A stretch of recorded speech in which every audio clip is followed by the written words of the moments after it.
Good evening, everyone. Welcome to the City Council study session of April 19th, 2022. It's 5:30, and I would call the study session to order.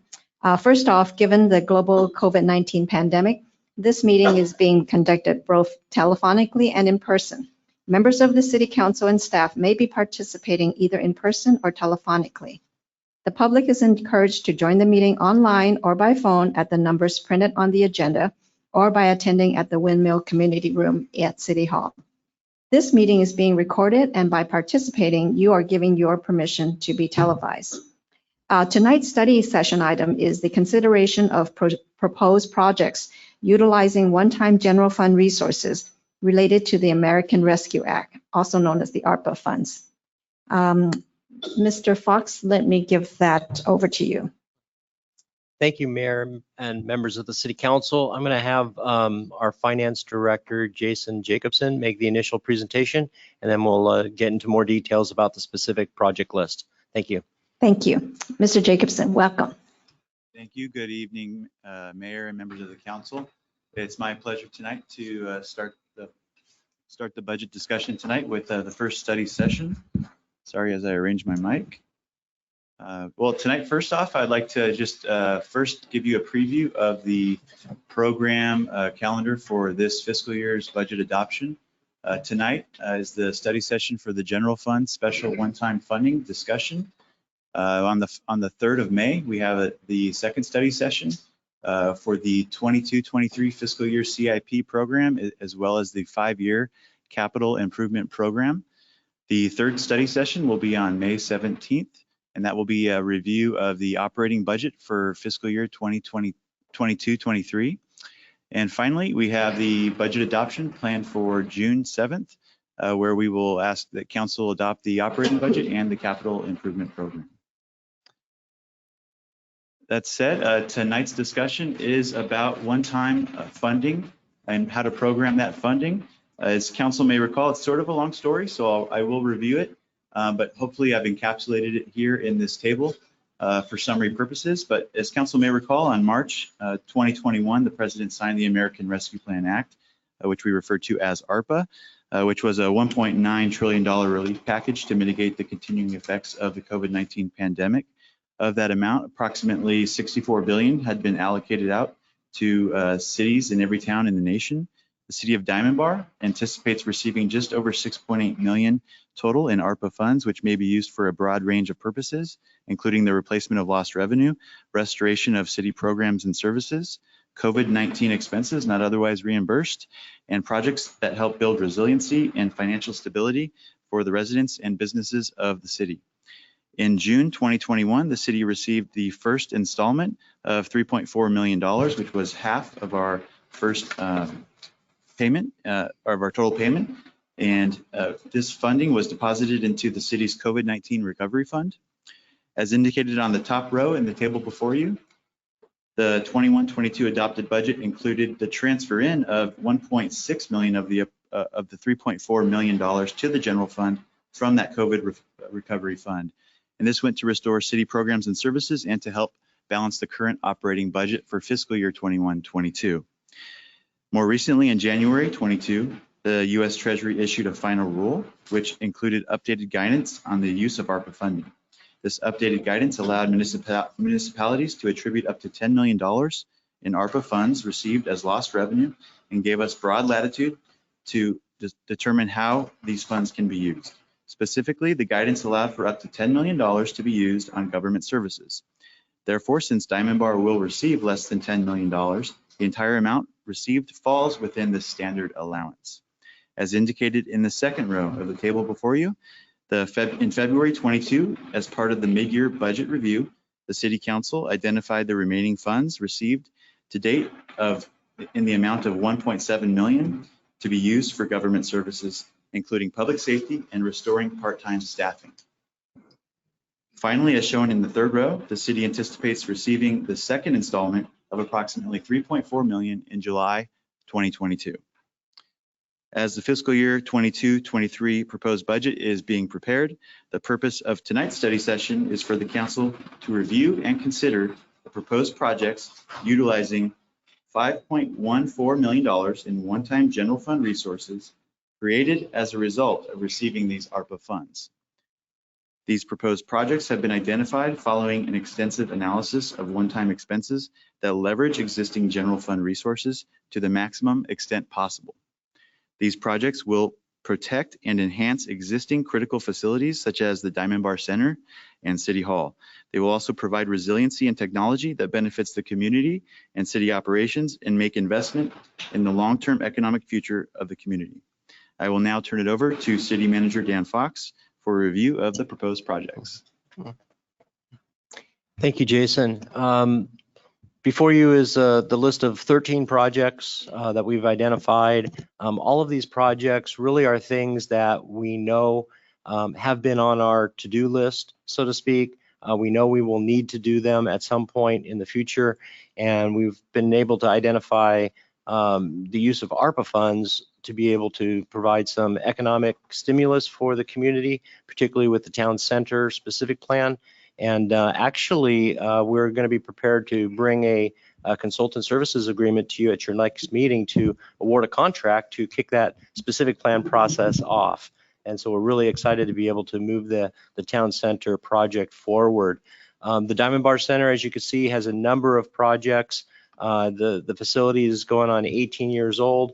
It is in need of some refurbishment and refreshment, both kind of mechanically with the HVAC system that we've previously identified and have designed for as part of this year's CIP, lighting replacement, doors, hardwares, ADA upgrades, and some kitchen and fixture replacements, as well as a slope stabilization project along kind of the northern edge where we've been experiencing some slope creep with the hardscape in that particular area over the last several years now. So those plans have been designed and are ready to go out to bid.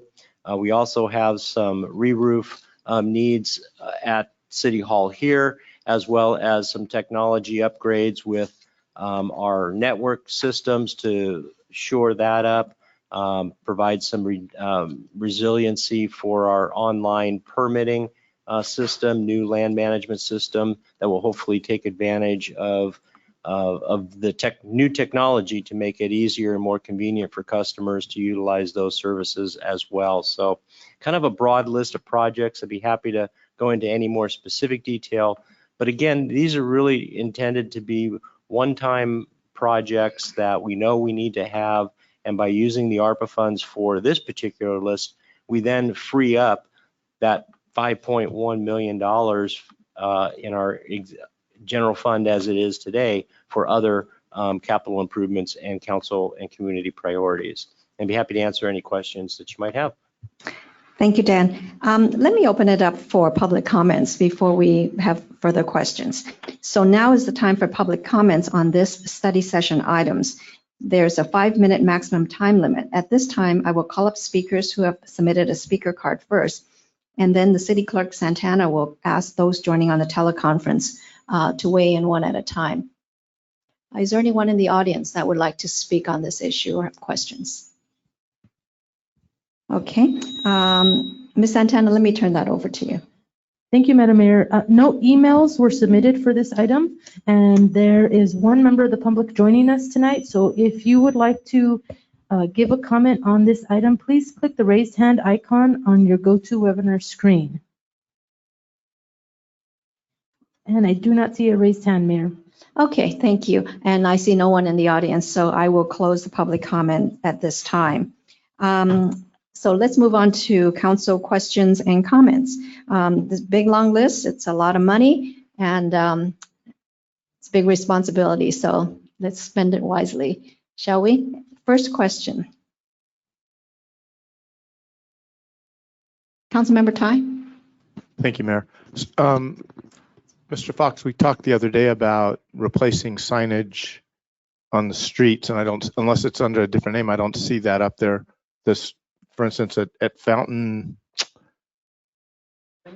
Springs, thank you, and Diamond Bar Boulevard, where the lighted signs are almost illegible. Is that on here somewhere? You're referring to the illuminated street signs on our Correct. traffic signals. We will have a project proposed as part of the 5-year or as part of the capital improvement project Oh, great. next Okay. year that will cover that. Great. Thank you. So it's not part of this. Correct. And Okay. and actually that will be funded by Measure M and Measure R funds. So that would not be general fund Terrific. money. Thank you.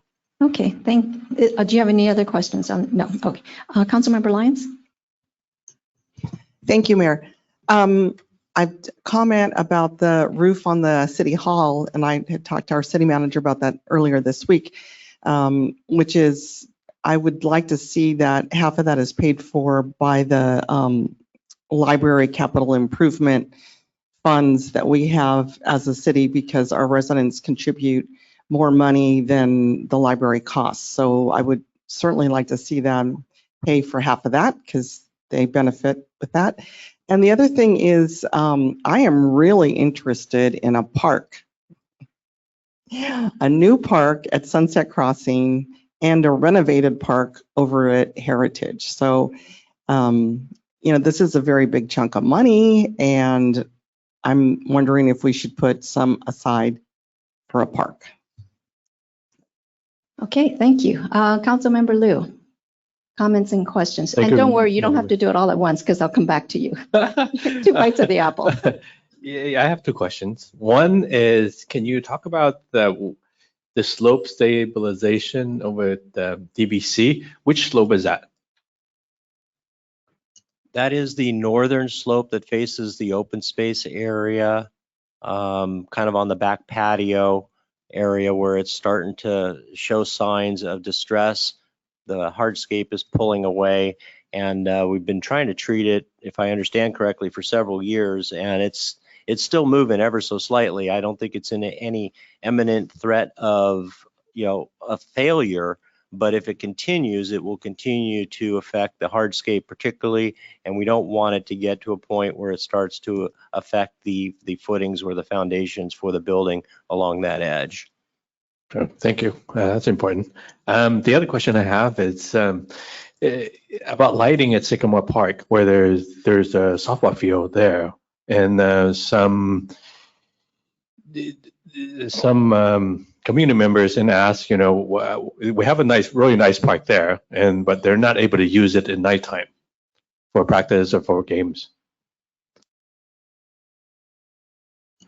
On that field, those fields are not lit with sports lighting. I don't know if there's any limitations or restrictions related to that, but if that's a council project, we could certainly take a look at that and add that to the capital improvement list. One of the things that is on here is our existing sports field lighting, the sports control link for $60,000. That would allow us to automate the existing lights at the 4 fields to be able to remotely control them and also provide more specific access to the sports groups to be able to turn them on, turn them off, thereby saving energy and not having them on when they're not being used. So it will give us a little bit more flexibility with that. But the creating a new project for sports lights at Sycamore Canyon would be a different, totally standalone project. Okay, that'd be great. That on the lighting control. That's all my question. Thank you, Mayor. Okay, thank you. Mayor Pro Tem. Thank you. More a comment and kind of along the line of parks. I know the list of things that we need to get done, it's never ending, but if I can just, kind of add to the list here. So we've been hearing from community members for a couple of years now about some of our older parks needing a kind of facelift, specifically the Maple Hill Park and the Paul C. Grow Park and Peterson Park. I know we've talked about this a few times, and also the dog park. Community members been asking for some sort of pathway lighting leading to the dog park at nighttime for safety reasons. So just more things to add to the list. Thank you. Is that it? Okay, so my list of questions are from the back, the enterprise land management system for $500,000. My question is, what are we currently using, and when was our system previously, or the last updated, that we are doing a new update at this point? I know we love technology, but I'm just trying to get some timeline here. I know that this one is definitely outdated and not very functional, but I'll let Ken DeForge talk about that. Ken DeForge, IS Director. Thank you, everybody. I believe that it was purchased in approximately 2005 or 2006. So it's 16 years, 17 years old. It was a purchase from a company called CityView.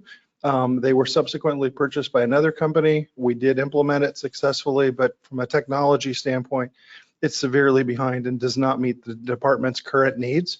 And it does not have good online services.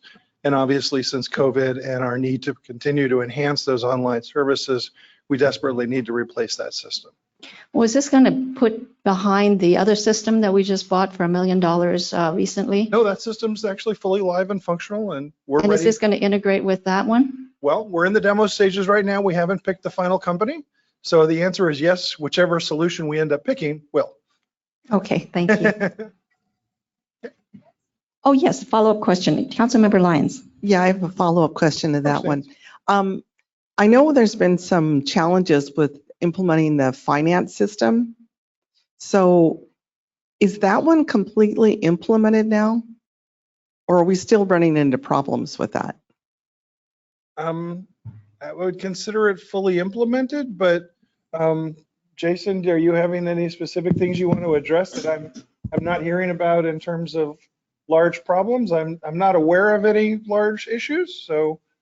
Councilmember Lyons, the only thing I would add is that the new land management system would, I think, allow us to realize more full potential of the current financial system. A lot of the issues that we're facing are due to a lack of automation from the current system. So it's completely implemented as far as it can be implemented, Yes. and everything that's left to do is just because we don't have this other system. Correct. There's That's the thing with technology, you know? It is. It's always one more thing, yeah. And there is a tremendous amount of pain between the departments on where these two systems interface. So that is an area that needs addressing because we are losing a tremendous amount of staff time in both managing auditing and financials, as well as cash drawers and things like that at the end of the day. So we're losing a lot of time in that integration. Okay, thank you. We'll get it fixed. Thanks. Okay, thank you. Any other questions on this item? Okay, then on page 2, I'd like to ask about the DBC door replacements, ADA upgrades for $350,000. Seems like a lot for hardware. It's like the old joke, you know, like $5,000 for a screw. Can you help me out with this? Maybe ask our Public Works Director, Jason Williams.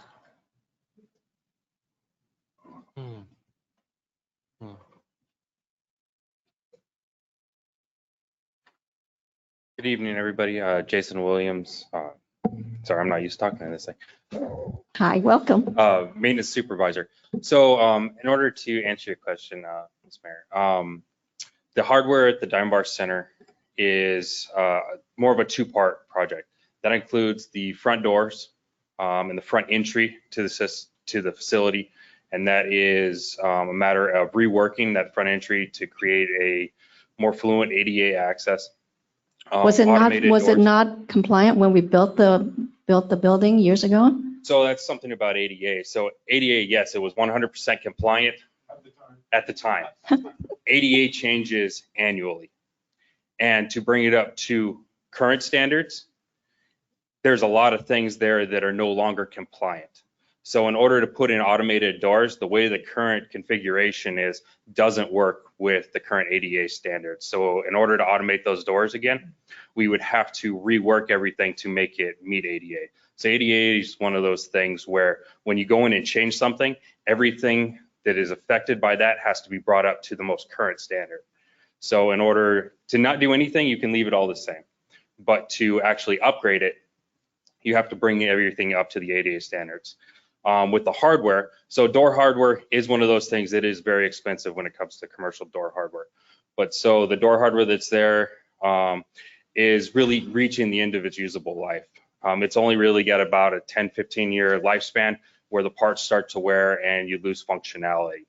That doesn't mean everything has to go, but as far as door closers and all those components, they really come into play. So as far as that goes, you really have two separate projects. You have the hardware project, and then you have the design and construction of the front entry and automated door system. So in order to change the hinges, you have to reconstruct the front to be ADA compliant. Is that what you're saying? No, ma'am. The front doors, in order to put an automated door system into the front entry of the Diamond Bar Center, you have to upgrade that front entry to ADA compliance.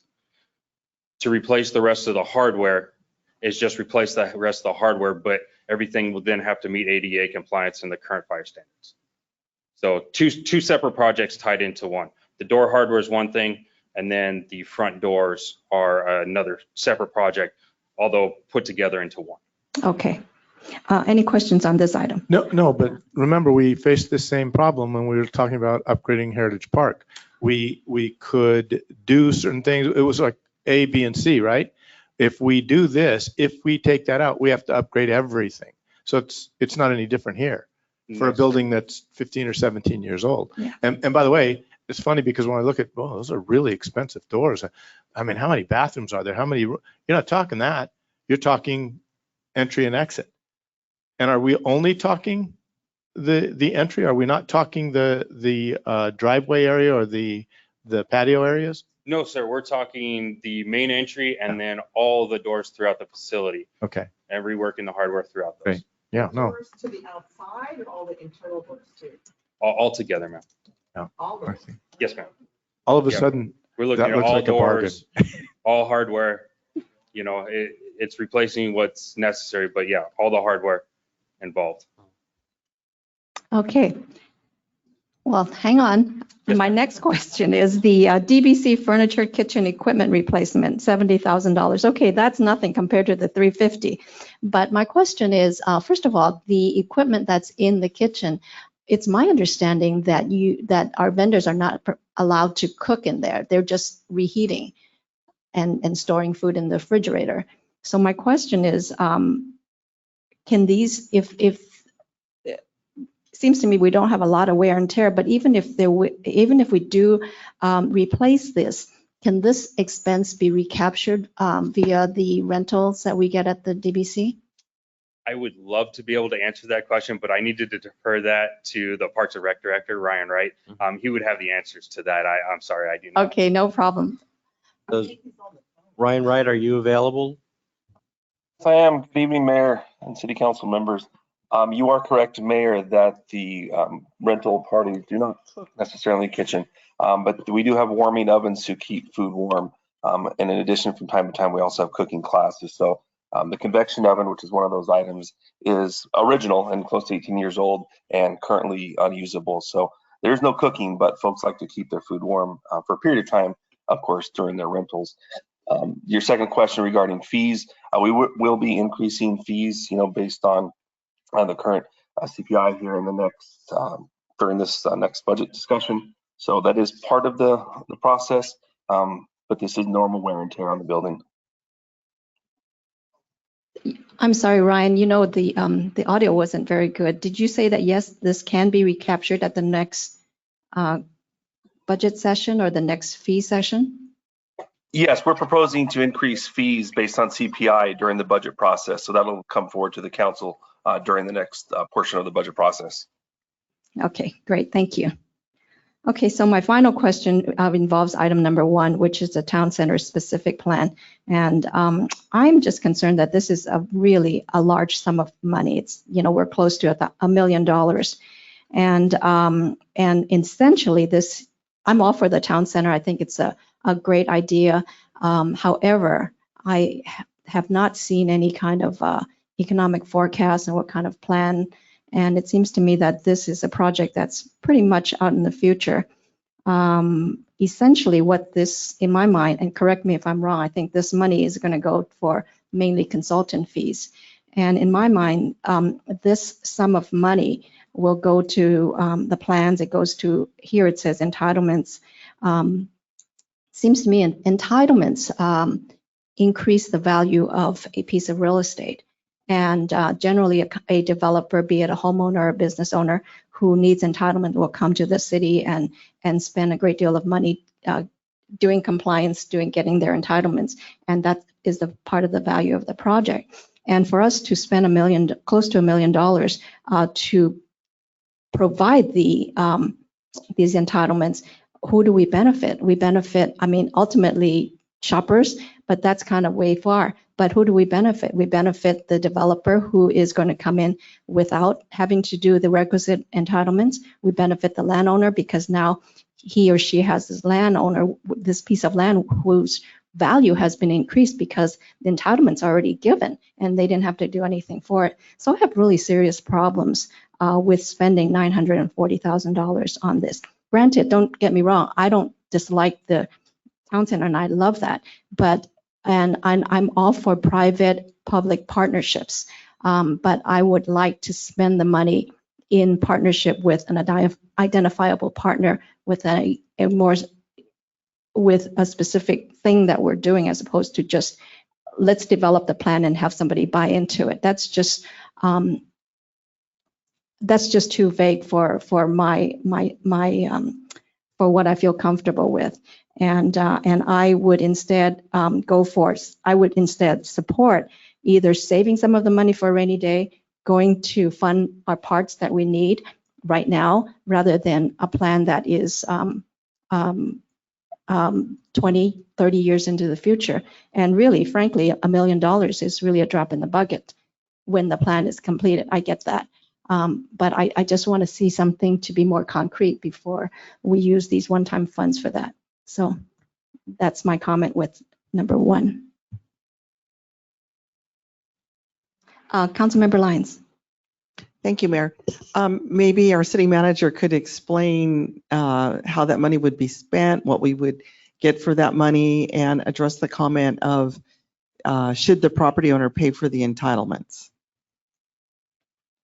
Well, I guess the specific plan is kind of the next step of what we need to put in place from a regulatory zoning document for all of those 24, 25 property owners to follow if and when they choose to develop the property. So this kind of takes a comprehensive look at that area, sets up unique development standards that we know will exist for the town center area. It will also kind of create that street layout, that street scene, that pedestrian space, and it'll kind of take what the Urban Land Institute did and kind of fine tune it, kind of really come up with that master plan for those property owners to follow. Yes, it will create some entitlement from a zoning standpoint. It'll identify densities, it'll identify allowed uses, but the real value is when those property owners are going to come in and actually propose something. So we want to make sure the specific plan has the right incentives, so we're not just paying the property owner that has been sitting on their property to kind of cash out and not leave anything on the table for the future developers to provide the community benefit and the community amenities that we want to see. So that is part of the effort of this specific plan that we need to put in place. Absent that, we won't be able to really implement it. We'll continue to deal with incremental development on a property owner by property owner basis, and we will, in my opinion, won't be able to achieve some of the vision that was created by the general plan if we don't go through this specific plan process. Yes, it's an expensive effort. That $940,000 includes mostly the professional service to the consultant, includes the community outreach, includes the environmental review that we'll need to do, as well as some contingency in there. So hopefully we won't spend it all. But this really is something that if the council wants to move forward with implementing it, now is the time to do that. Whether we call it ARPA funds or we just, this is another, it's general fund money. So it's kind of like going through the general plan.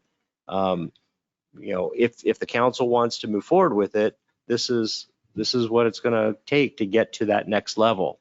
And hopefully we'll be able to bring some of those property owners on board, and through their development proposals, there may be opportunity to recoup some of these costs. We just don't know that yet. Well, is there a cheaper way to do it, or to pay for phase 1, or it is a lot of money? Yeah, I mean, Unfortunately, I don't know that we have the bandwidth with our existing staff to do it in-house.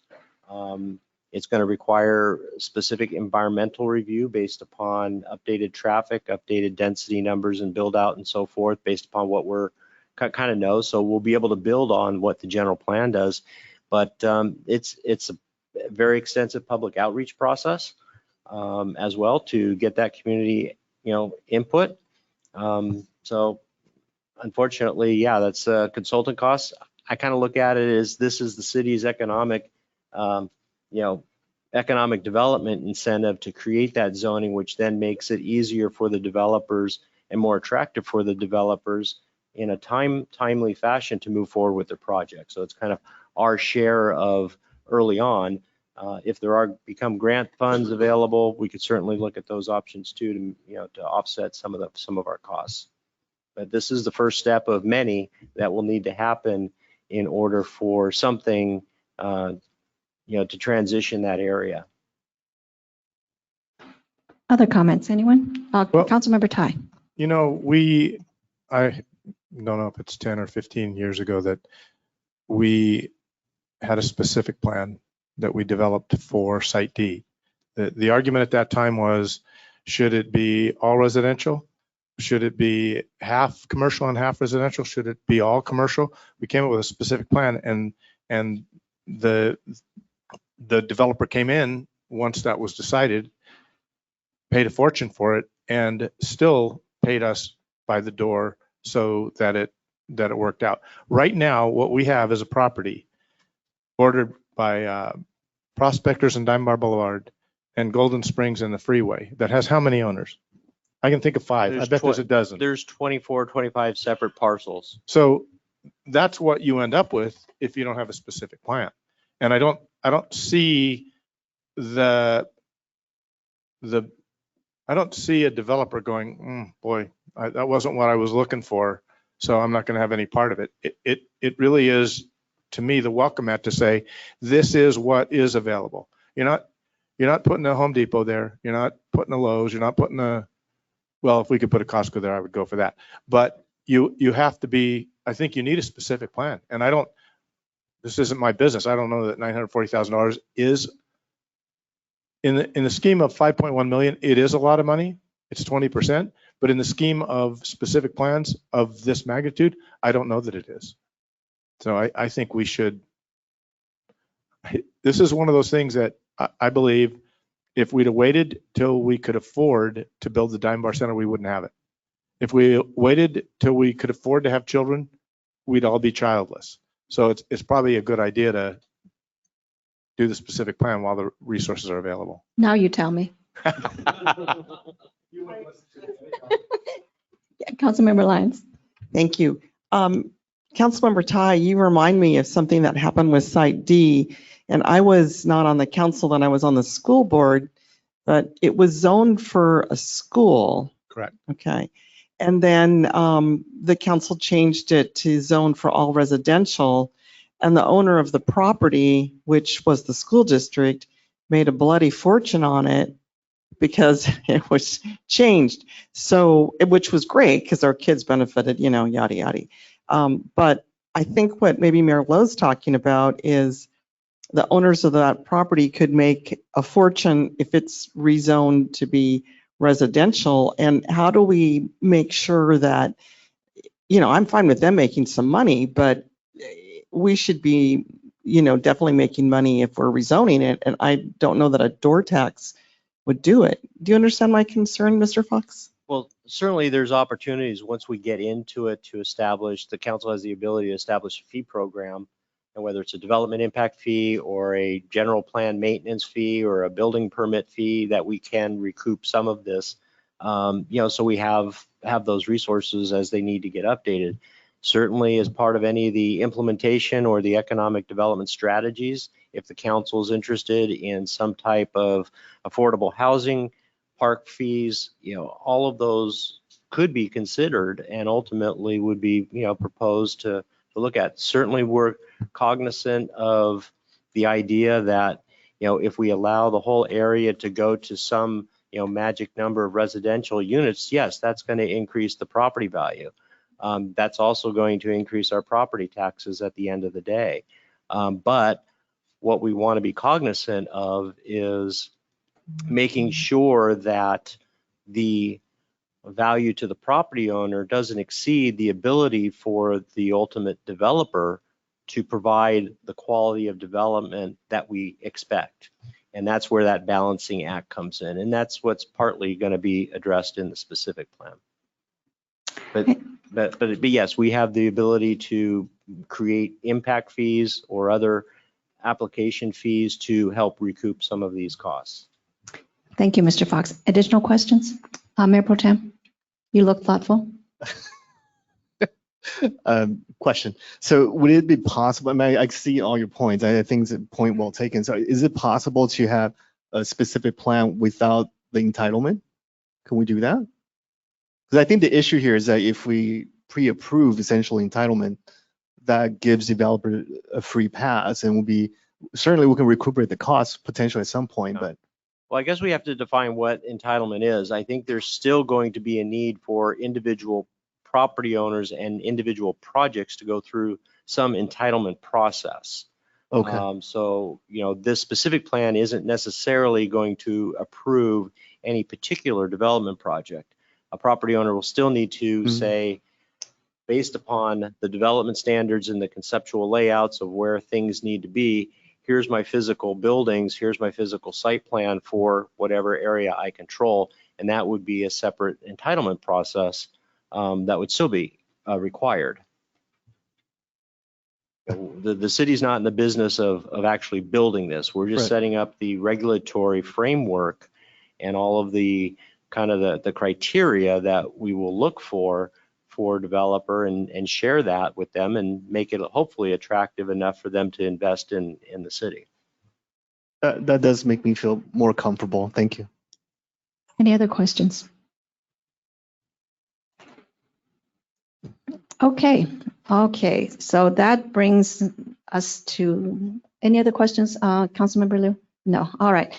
So what do we want to do? Do we have a motion? Do we need a motion or do we need consensus or what do we need? I think consensus would be fine. If you want to make a motion to approve the list as it is or suggest refinements, you know, that's fine. A lot of this that's on here will be brought back as part of the capital improvement program, which we'll talk about at the next meeting. But if there is consensus, that would be wonderful. Thank you.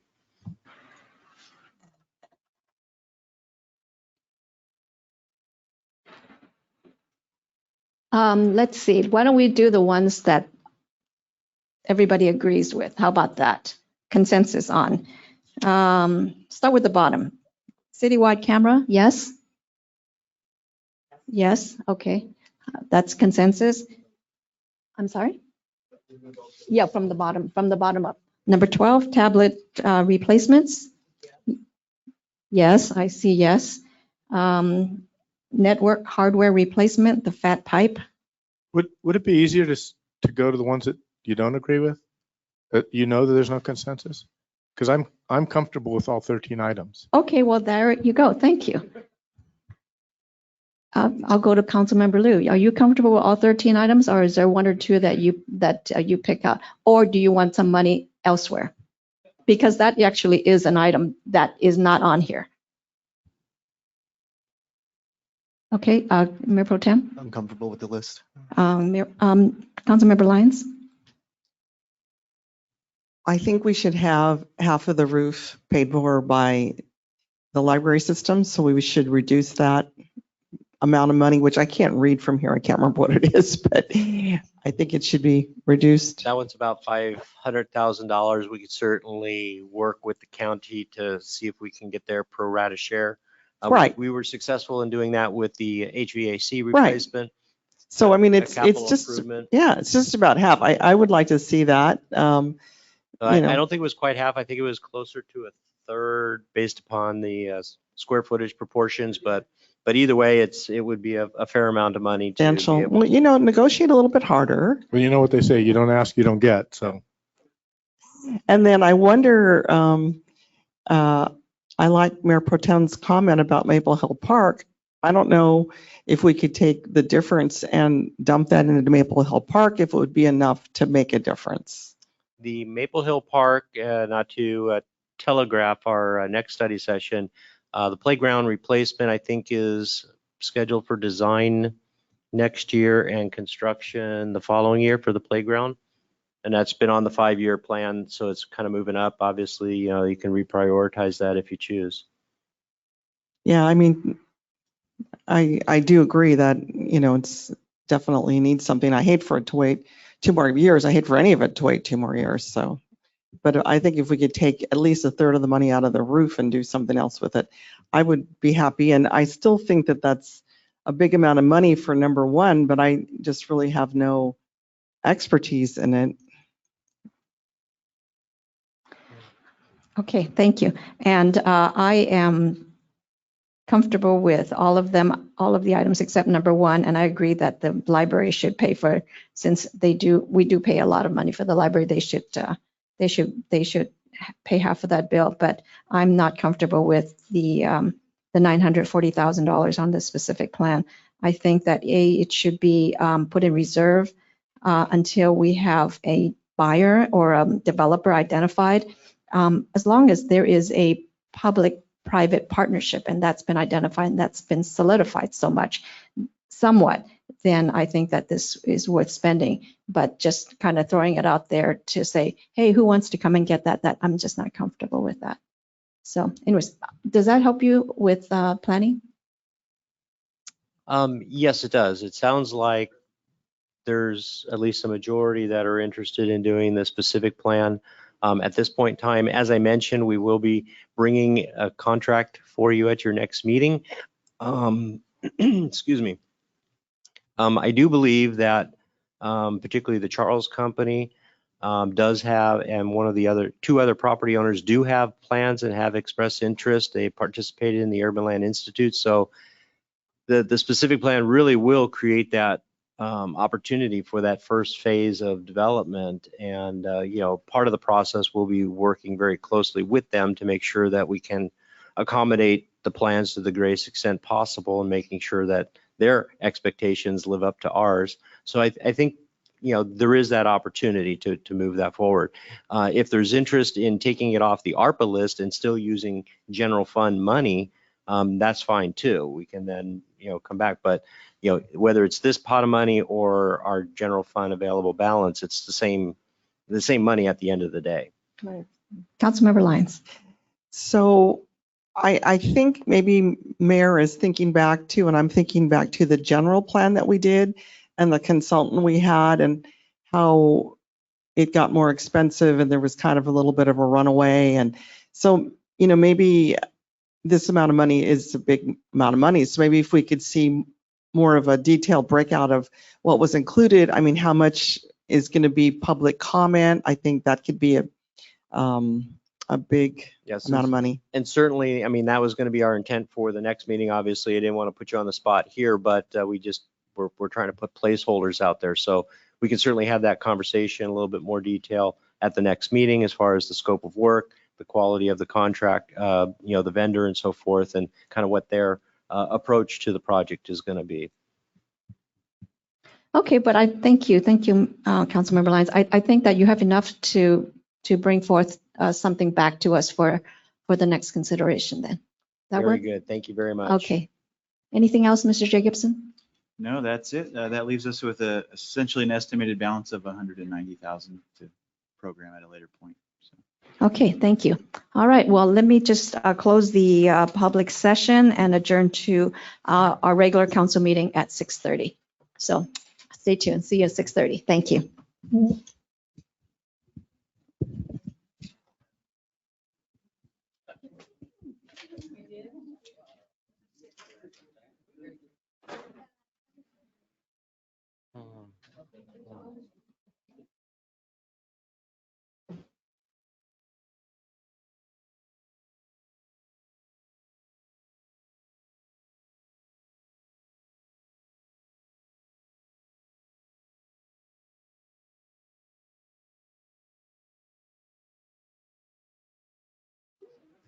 Good evening, everyone. Welcome to the Diamond Bar City Council meeting of April 19th, 2022. It's 6:30 and I'm calling tonight's meeting to order. Welcome to our audience and welcome to our audience on the phone. First of all, go to webinar transcripts of council meetings are available upon request after the council meeting. For real-time transcription, visit your Apple app or Google Play Store and download services such as Live Transcribe or Live Caption. Given the global COVID-19 pandemic, this meeting is being conducted both telephonically and in person. Members of the City Council and staff may be participating either in person or telephonically. The public is encouraged to join the meeting online or by phone at the numbers printed on the agenda, which can be found on the city's website at www.diamondbarca.gov or in person in the Windmill Room at City Hall. We also have allowed public comments to be submitted in advance to the city clerk.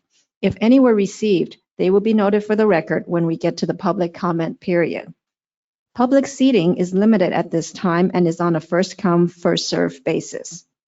This meeting is being pre-recorded, and by participating, you are giving your permission to be televised. This meeting will be rebroadcast every Saturday and Sunday at 9 a.m.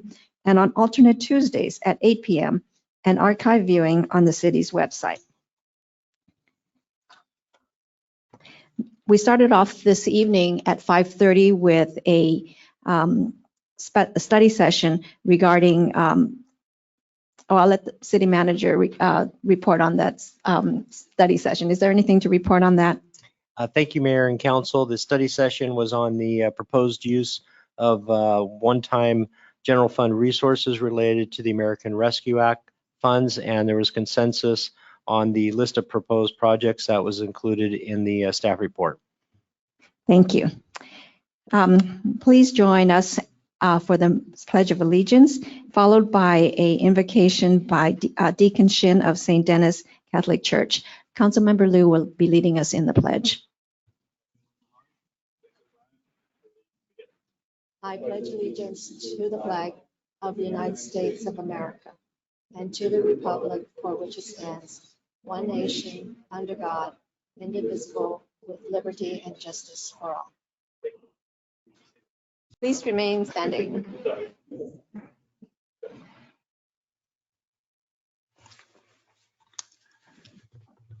Let us pray. God, our Creator and loving Father, we pray that you bless everyone and every family of Diamond Bar who made this great city their home and sanctuary. Please also bless all the hardworking and dedicated men and women who work for the city of Diamond Bar, who maintain and brighten this wonderful city, from everyone in city clerk and manager's office, finance, human resources, parks and recreation, planning and public works and safety, for whom we are very grateful. And please bless everyone present here, especially our council members and mayor, as they exercise their elected public duties this evening on deciding on the matters of the agenda presented before them to the best of their ability. May you be present with them and guide them in wisdom. We pray in your holy name. Amen. Amen. Thank you, Deacon Shin. Ms. Santana, can we have the roll call, please? Yes, Madam Mayor. Councilmember Liu. Here. Councilmember Lyons. Here. Councilmember Tai. Here. Mayor Pro Tem Chow. Here. Mayor Lowe. I'm here as well. Thank you. Mr. Fox, are there any additions or deletions or adjustments with the agenda this evening? No changes this evening, Mayor. Thank you. Then let's go to item number 1. It's special presentation, certificates, and proclamation. The first item is a presentation from the San Gabriel Valley Regional Housing Trust, and that's for an update. Who do we have for that? The San Gabriel Valley Regional Housing Trust, they will be making a virtual presentation, and they have a slideshow as well. So, Christina? Ms. Acevedo and Ms. Creeder, if you could please unmute yourself. Hi, can you hear us now? Yes, go ahead. Okay, wonderful. Thank you so much. I'm Marissa Creeder. I'm the Executive Director of the Sycamore Valley Council of Governments and the Sycamore Valley Regional Housing Trust. And I have with me today Brielle Acevedo, who is our Regional Housing Trust Administrator. And before I jump right into our presentation, I do just want to shout out really quickly. I want to thank Councilmember Lyons, who is our amazing chair of our Capital Projects and Construction Committee. Not the topic of today's presentation, but she's a wonderful chair and does such great work representing your city. And also your city manager is a very active member of our city manager steering committee. And last but not least, your general counsel is our general counsel, David DeVerian, and he's a wonderful asset to our team. So I just want to acknowledge all three of you and thank you all for your support with the COG and the trust. And I will go on with our presentation. So as you all know, I think I was here about a year ago providing an update on the trust, and we've been doing a lot of work since then. Our trust just celebrated our second birthday in February. We were formed in 2020 via SB 751, which was written by Senator Rubio, and it allows the trust to fund and finance the planning and construction of affordable and homeless housing. We have 22 cities that have joined the trust out of the 31 cities in the COG region. We have a board of directors, if you can go to the next slide, and there's a combination of regional representatives that represent clusters of cities. We have at-large representatives, and then we have two housing and homeless experts, Carol Alvarado from the city of Baldwin Park and Benita DeFrank from the city of Pomona. Our chair is Jed Liano from the city of Claremont, and our vice chair is Becky Shevlin from the city of Monrovia. If you go to the next slide. So last year, we were fortunate enough to receive a $20 million earmark from the state budget, and our board adopted 3 different priorities. So I'm going to give an update on each of those and some of the other work that we're doing. So we had $8 million of that was dedicated to the housing pipeline. $8 million is for a revolving loan that we are setting up, and $4 million is for a housing and homeless pilot program. We've also been very successful applying for additional state funding under a program called the Local Housing Trust Fund that's managed by HTD. And what that is, it's a competitive state grant that one-to-one matches funding for affordable and housing projects. So we applied under 2 rounds, 2020 and 2021, and we received $1 million and $1.1 million respectively for approximately 250 units of affordable housing. The next slide, I really love this slide a lot. You can see all the great work that the trust has been able to do over the past 2 years.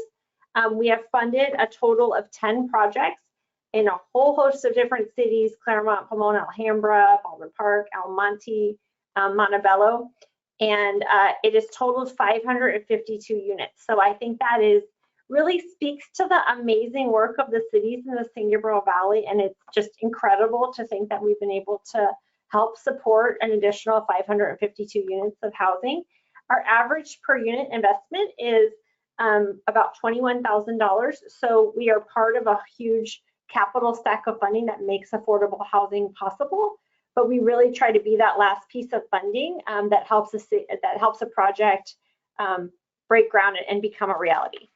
The next slide, you can just see some of the wonderful pictures of the affordable housing projects that we funded. So this is just a whole host of them, but it's great to see what these projects are: really nice looking, beautiful, and well-kept projects. So we're really proud of that. If you go to the next slide, I mentioned, so that was the project pipeline. The other effort in the earmark is a revolving loan fund. So one of the things we did last year was a strategic plan for our cities to try to determine what were the needs and how can the trust more inclusively help all the cities and all the projects in the region. And one of the needs was access to capital for short-term pre-development and construction loans. So what we decided to do was to take approximately a little bit more than a third of our $20 million earmark to set up a revolving loan fund. And what's great about the revolving loan fund is that it will be available in perpetuity, because the funding will be loaned out and then the loans will be paid back and we'll be able to re-loan them out. We are currently going to be hosting a series of stakeholder forums with cities and affordable housing developers to make sure that our program and our project that we're offering is really unique and meets the needs of cities. There's a lot of revolving loan fund products out there for projects. And so we want to make sure that we're doing something that specifically helps the projects in our region. We need to loan out the first $8 million by May of next year. So we're going to really hit the ground running, get our guidelines in the next month or two, and then start loaning out funding as quickly as we can. Go to the next slide. This is something very near and dear to my heart. We have been working very hard on our homeless housing pilot programs. We opened our first homeless site in the city of Baldwin Park the Sunday or the Saturday before Thanksgiving, so about almost 6 months ago now. It's 25 units of interim housing for people experiencing homelessness. And the picture on the right is the picture from Baldwin Park site, and it's truly incredible what they were able to do. And Brielle was a huge part of that. She was project managing that site. But about 3 months before the site opened, it was just a dirt lot with a chain link fence, and they paved the lot, painted the lot, got all of the units shipped in and assembled. We did lighting, new fencing. The picture on the upper left shows the beautiful fencing. It looks like a spa or something from the outside. And something that is really incredible and heartwarming is that we've already had 4 people that live at Esperanza been placed into permanent housing. So we've had 4 people out of the first 25 be able to move into permanent homes, and it's just incredible. Something else that's really interesting and surprising about the site that we didn't anticipate is that over 60% of the residents are senior citizens experiencing homelessness. So I think that just really challenges some of your expectations and thoughts about who's the population that is experiencing homelessness. A number of them also have jobs too. And we are excited. We are working with the city of Montebello on another tiny home site. And that one is going to be opening basically 1 month from today. We have our opening ceremony on May 18th, and that will be 30 units of housing. So we're really excited about that. And the city has been a great partner. They run an incredible program through their fire department. And so we'll be placing residents from the city of Montebello there. And if you go to the next slide, in addition to these 2 sites, those are for individuals experiencing homelessness. We did a more open-ended grant program where you could propose different types of projects for people experiencing homelessness. You had to be open for a minimum of 12 months. We provide a maximum funding of $25,000 per bed per unit if you've agreed to operate for 2 years, and you need to have the site open by a year from now. So the third project that we got an application from was from the city of Baldwin Park as well. And so this is kind of an overhead site of this, and this is really cool. It's going to be a site for families experiencing homelessness, and we're going to have a total of 50 beds. So we really upped it from 25 to 30 to 50. We're hoping to have this site open in the fall, and what this is, it's kind of hard to tell from the map, but the city purchased this. It was a Roto-Rooter, it was like luxury car, it was just a whole bunch of different buildings, and then we're going to transform the whole parking lot area into individual units for families, and then the services and the more communal sites are going to be in the buildings that you see, the numbered sites. So we're really, again, excited about that, and we'll be serving a different population. But it's wonderful to be able to provide a site for families experiencing homelessness. Go to the next slide. Some of the other stuff that we're doing is we're trying to meet every city where they're at and help them in every way that we can. So in addition to just funding capital and revolving loan for construction and pre-development, we're trying to help cities with some planning activities. So we received funding through SCAG, and we're doing a couple of different things to help cities that don't quite have a site yet, but know that they want to do something related to affordable housing. So we're doing a surplus land inventory to inventory both publicly and privately owned sites that could be could serve as sites for affordable and or homeless housing, and that's being done in partnership with the cities. The idea is to develop a webpage. So when I talk about privately owned sites, we're typically talking about nonprofit and church sites where they may have excess land and an ability to develop something there. And then we will have a webpage that has that inventory in perpetuity. We're also doing a land trust study. So as you know, one of the most expensive components of developing affordable housing is actually getting the land to build the sites on. And something we're looking at is to develop a land trust, and whether that's part of the regional housing trust or it's a separate nonprofit that is operated independently. That's part of what we're analyzing, but we think it's a great opportunity. Putting on my other hat, working with our capital projects, something we did in the city of El Monte was the city was able to purchase some of our excess property from our ACE project and turn that into affordable housing site for veterans experiencing homelessness. So it's thinking about some of those same ideas where there might be an opportunity to purchase and hold land in a land trust and then work to develop the site over time. And then last but not least, we have an affordable housing incubator. And this is just a suite of technical assistance that's available to cities in 5 different areas. They're listed on the slide, but helping them in any way that we can to help them either identify or evaluate affordable housing projects that might be a fit for their city. So if you go to the very last slide, I think, this just kind of shows how they all fit together. So we originally started with the pipeline, and that was all the way on the right, where we were just strictly, funding the construction and permanent financing. But then we decided, we kind of identified a need for support and pre-development. So that's where the revolving loan fund and land trust come in. And then we expanded even further over the past year to do the technical assistance at the very, very front end to help develop projects. So we're trying to help everyone where they're at and do as much as we can to get projects developed in the Sycamore Valley. I think that is, if you go to the next slide, I think that's my last slide. And with that, I can take any questions or Brielle can answer as well. Thank you so much for your time. I greatly appreciate it. Thank you, Marissa. That's a great presentation. We have a question from Councilmember Tai. Thank you, Marissa. That was very comprehensive. Going back to your first slide, I think it was 11 projects. 10 projects. 10 projects for $5.1 million. Is that right? $11 million. $11 million. So my question for you is were the 11 the only 11 that applied? And the reason I asked that is, how is it that Pomona ended up with half the resources? Because they have more than half the need? No, so we have a full pipeline of projects, and that's actually, I can provide that to you all, but we have additional projects that haven't been funded, but these were all based on project readiness in terms of, so for example, when we applied for the local housing trust fund, we needed the projects to break ground by a certain time. So these projects aligned with that. Is that correct? The locations were ready. What do you call that? Shovel ready? Yes. Okay, thank you.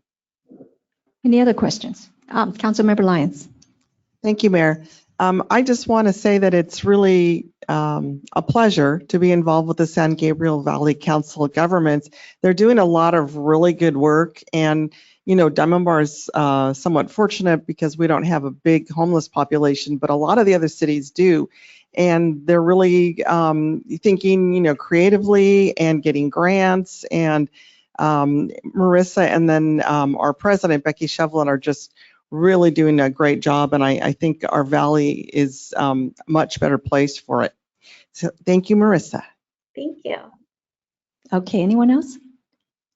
Marissa, I like your very last, not the questions, but the slide prior to this one, where you show the steps of, started with pipeline funding and then pre-development and technical assistance. I think that's just a real logical way to move the project forward and to actually get things done. And the fact that you're able to do so many units at such a reasonable cost, that really speaks to the leadership and the innovation and the partnership that is out there doing this work. And we really appreciate it on behalf of our city and our region, helping to solve this problem. Thank you.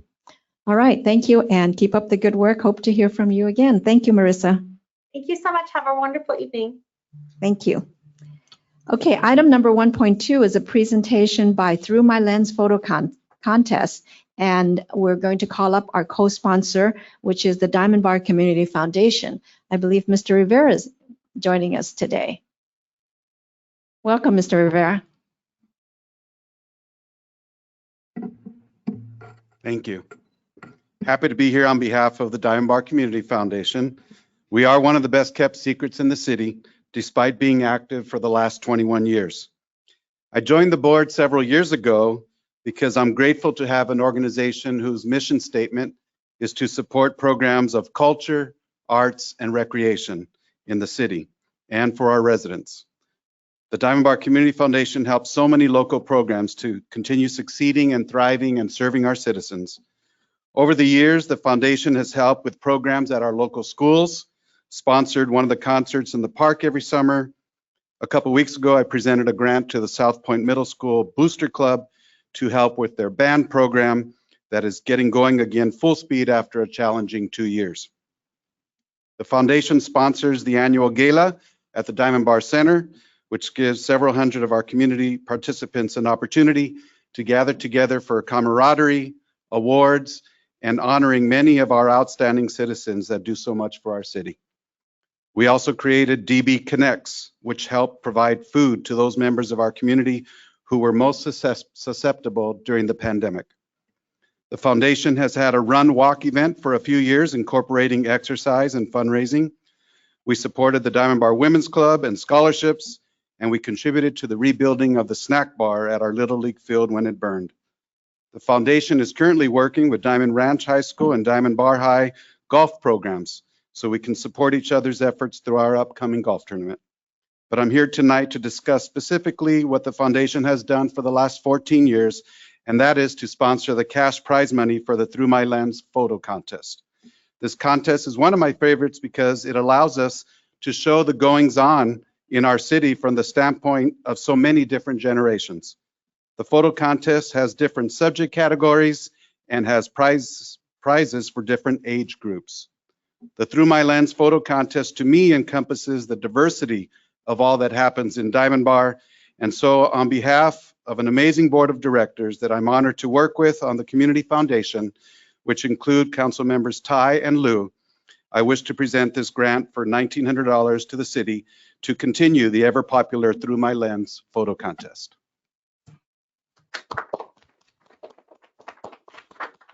Why don't we join Mr. Rivera for a photo, a group shot?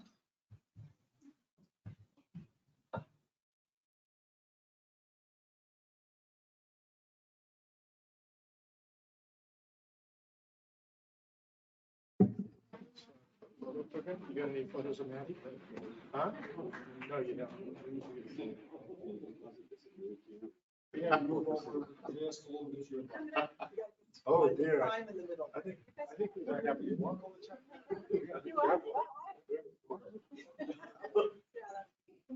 What am I doing to take a few of these?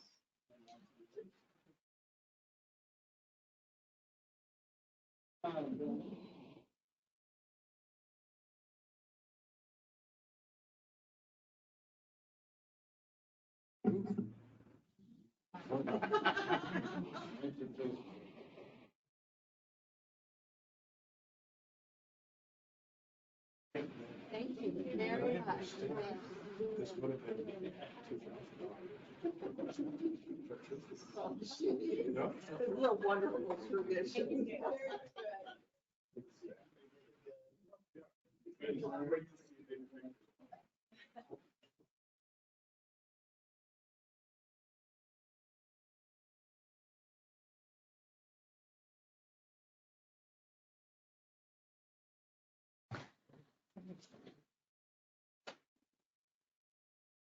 Well, thank you again, Mr. Rivera and the Diamond Bar Community Foundation for all that you do, not just for the photo contest, but for all of the activities that you support in our community throughout the year and throughout the years. So thank you so much. Next, we have the city manager report and recommendations. Mr. Fox? No additional reports this evening, Mayor. Okay, thank you. All right, I'm moving to item number 3, which is public comments. Public comments is the time reserved on each regular meeting agenda to provide an opportunity for members of the public to directly address the council on consent calendar items or other matters of public interest not on the agenda that are within the subject matter jurisdiction of the council. Although the City Council values your comments, pursuant to the Brown Act, the council generally cannot take any action on items not listed on the posted agenda. Please complete a speaker's card and give it to our city clerk or any other member of our staff. And there is a 5-minute maximum time limit when addressing the City Council. So I have 3 public comments. One of them is for item number 6.1. So I'll hold that until we actually get to the number. And so if anyone has any other comments, just let me know. All right. First of all, I'd like to call Miss Jen Smith. Miss Smith, come on up. Welcome. Thank you. I have some copies for the group. Can I distribute those, please? Yes. Are they maps?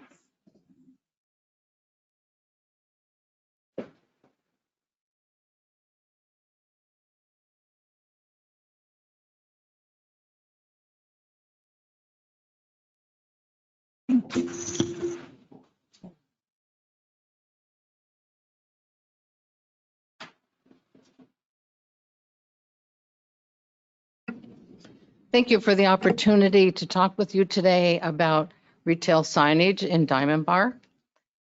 The document that I just gave you is a couple of pictures. This is actually at Grand and Diamond Bar Boulevard.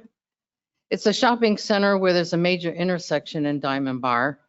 And I'm just would like to ask the question of the council, are the sign standards chapter 22.36 still in effect, or have they been changed? Can anyone answer that question for me? This is regarding signage requirements in the city of Diamond Bar. Ms. Smith, why don't you please give us your comment? It's really not a question and answer. Okay, all right. So my point tonight with the signage is that some of the samples that I showed you are not in English. And one of the disadvantages of having that occur in Diamond Bar is that the residents seem to develop a negative impression of the business and of the city. There is definitely major pass-through traffic on Diamond Bar Boulevard. Of course, a lot of those folks are not residents of Diamond Bar. The business seems to suffer from sales with signs posted this way, and the city itself suffers because of tax dollars and the overall impression of the city of Diamond Bar. There's a area about 5 miles down the road from Colima that is all about exclusion. And I have driven Colima into Whittier for 30 years, twice a day, and seen the changes in that community over time. I lived near that community and then was able to move to Diamond Bar 30 years ago that was an all-American city. Business should be more inviting to all residents. We don't want to look like the other city. So my point tonight is the signage requirements need to be addressed. And I know this may not be direct responsibility of the city council, but felt that it was very important to bring this to your attention. When I used to drive Colima Road twice a day for 30 years, I saw these businesses come about and I was curious about them, but I felt that those signs were an area of exclusion to me rather than inclusion. And I don't think that we want that to happen in the city of Diamond Bar. So I just wanted to bring this to your attention and thank you for your time. Thank you, Mrs. Smith.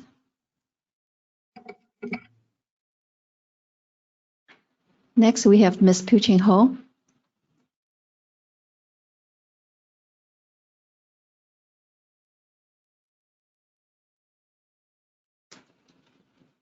Good evening, Madam Mayor, members of City Council, city staff, and members of the audience. My name is Puching Ho from the Diamond Bar Library. I would like to invite our children and family to join us for Children's Day celebration on Thursday, April 28th at 4 p.m. by sharing stories, learning about various food traditions, and creating craft in honor of our favorite food and recipe around the world. And this program is for children ages 6 to 11 with parents or caregiver. Advanced registration is required and will begin on April 21st. To sign up, please register online at visitlacountylibrary.org/events. Thank you. Thank you. Next, we have Mr. Bob Cruz. Welcome.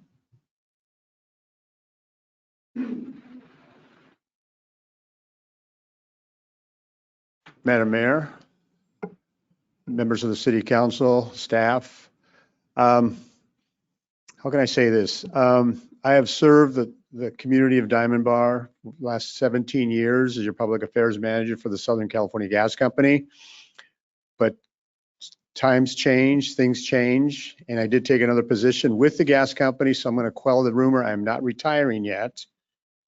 But I just have to say I wanted to come in person because I feel like I've become part of this community. Diamond Bar is one of my favorite cities, and yeah, you don't hear that a lot, right? Okay. But I'm going to miss the city council. I'm going to miss the staff.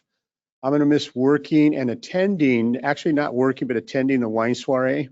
That has been one of my favorite events. In fact, my wife is here this evening, Maria. And my daughter, who's visiting from Baltimore, she's my daughter who became an engineer and works for Northrop Grumman. So she's here, and I invited them to come because I know Maria has always enjoyed the wine soiree. And one of the favorite events that we've always bid on, and I'm going to miss that especially, is bidding to have dinner with the mayor. In fact, we used that event to drive, right, get some dollars for the foundation. But it's been a fun event. I'm going to miss that. I'm going to miss the people. Steve, I guess I'm going to miss you too. I know. But just because I won't be bidding for the mayor's, dinner with the mayor, whoever the mayor is, you can always invite me out to dinner. I'm open, especially now. I don't have to do a lot of these events in the evening. But I did want to come before the city council and introduce my replacement. She's very able. She's a veteran public affairs manager. She lives in the San Gabriel Valley, and I know that you will enjoy working with her.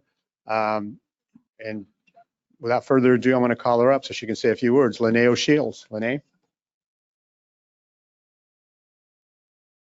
Honorable Mayor and council members, my name is Lene O'Shields. I'm your new public affairs manager for SoCal Gas. I am delighted to be here.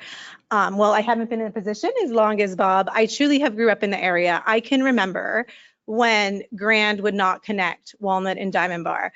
I'm a product of Walnut Valley Unified School District. Go Mustangs, I'm so sorry. But my husband even attended South Point. I started my energy career here at Walnut Valley Water District, and it changed the trajectory of my entire career. I would not be standing here if it was not that experience. So with all that being said, I am delighted. I truly love this community. I work and I play here, and I am delighted to be your rep.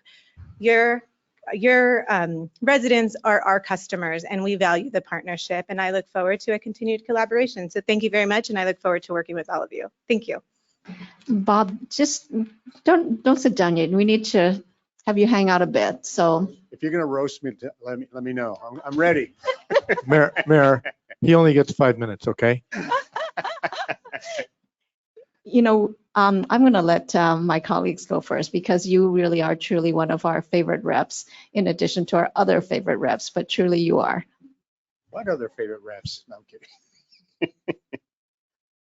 Councilmember Lyons. Bob, one of the reasons you're our favorite rep is because of Maria. Stating the obvious, go ahead. No, seriously, we've loved getting to know you, getting to know Maria. You've always been an excellent community partner, a lot of fun, and we are really going to miss you. And your replacement has some pretty big shoes to fill. So I'm just thinking that whatever your job is going to be, and you didn't tell us, I'm sure it's a step up. And we wish you very, very good fortune on that, but we will definitely miss you and Maria. So thank you. Thank you, Nancy. Appreciate that. Mayor Pro Tem?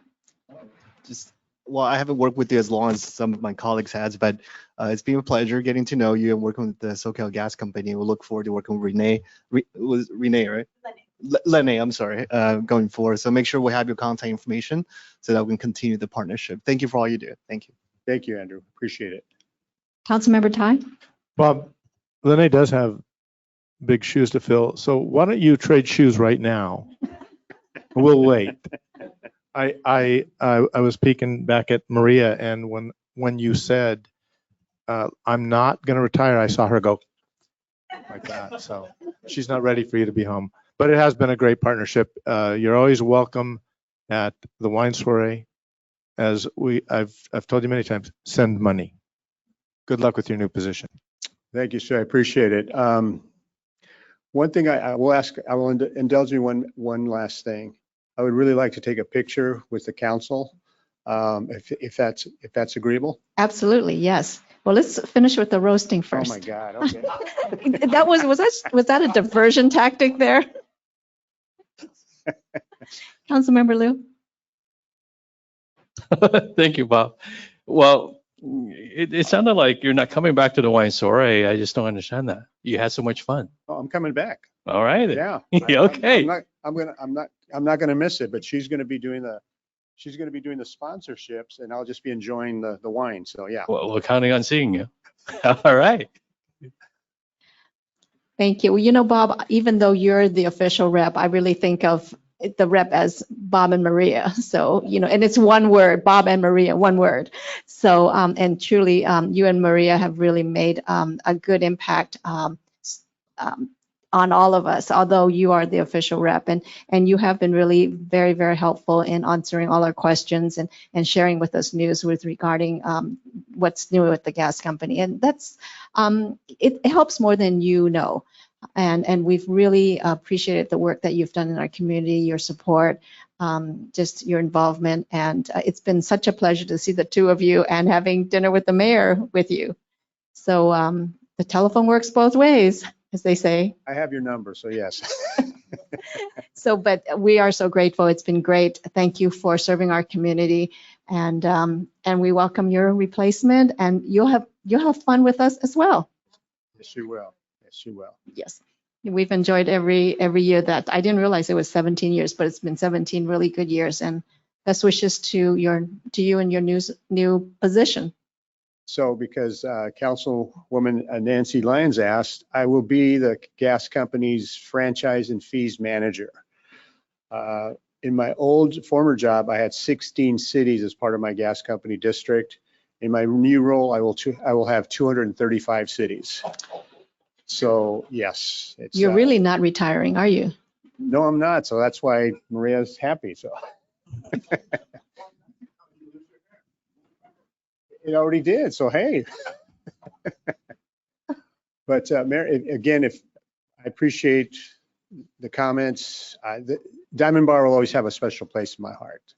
Not because of so much the city, but because of the friends and the council and staff people that I've met and worked with. So it definitely will be so if we could take a picture, and can I include my better half since you brought it up? Absolutely, okay. Absolutely.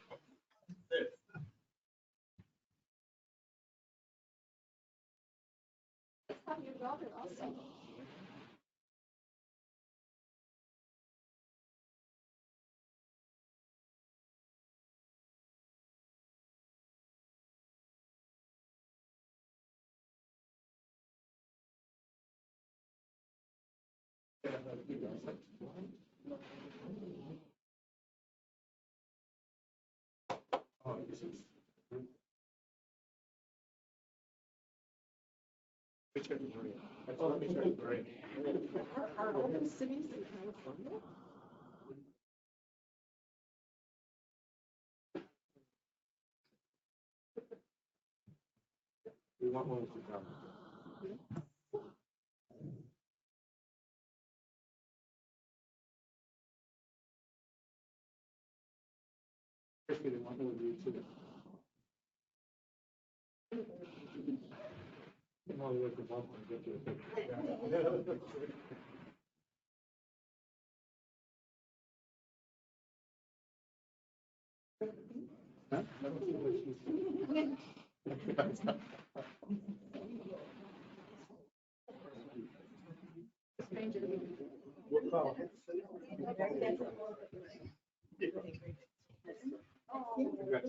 Thank you very much.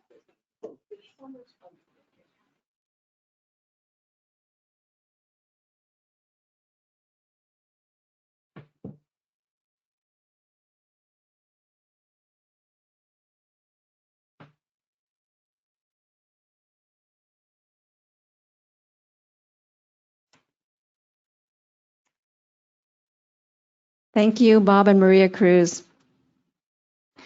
Ms. Santana, do we have any public comments from our audience on the telephone?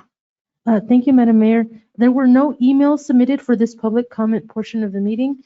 If any member of the public joining this meeting via teleconference would like to address the City Council, please select the raised hand icon in your GoToWebinar program. I will unmute callers on the line one at a time. You will know it is your turn to speak when I announce your name and you hear a recorded message state unmuted. I do not see any hands raised, Mayor. Okay, then let me bring it back to the audience here in the Windmill Room. Last call, public comments. Okay, then I will close, seeing none, I will close the public comment time and move on to item number 4. And that's the schedule of future events. Mr. Fox, let me turn that over to you.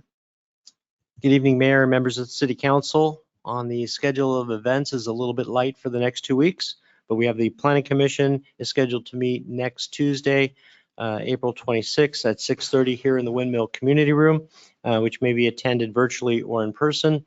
And our next City Council meeting will be in 2 weeks on May 3rd at 6:30 p.m. here in the Windmill Community Room as well. And that concludes the schedule of events. Thank you. Why don't you help us with the consent calendar items, please?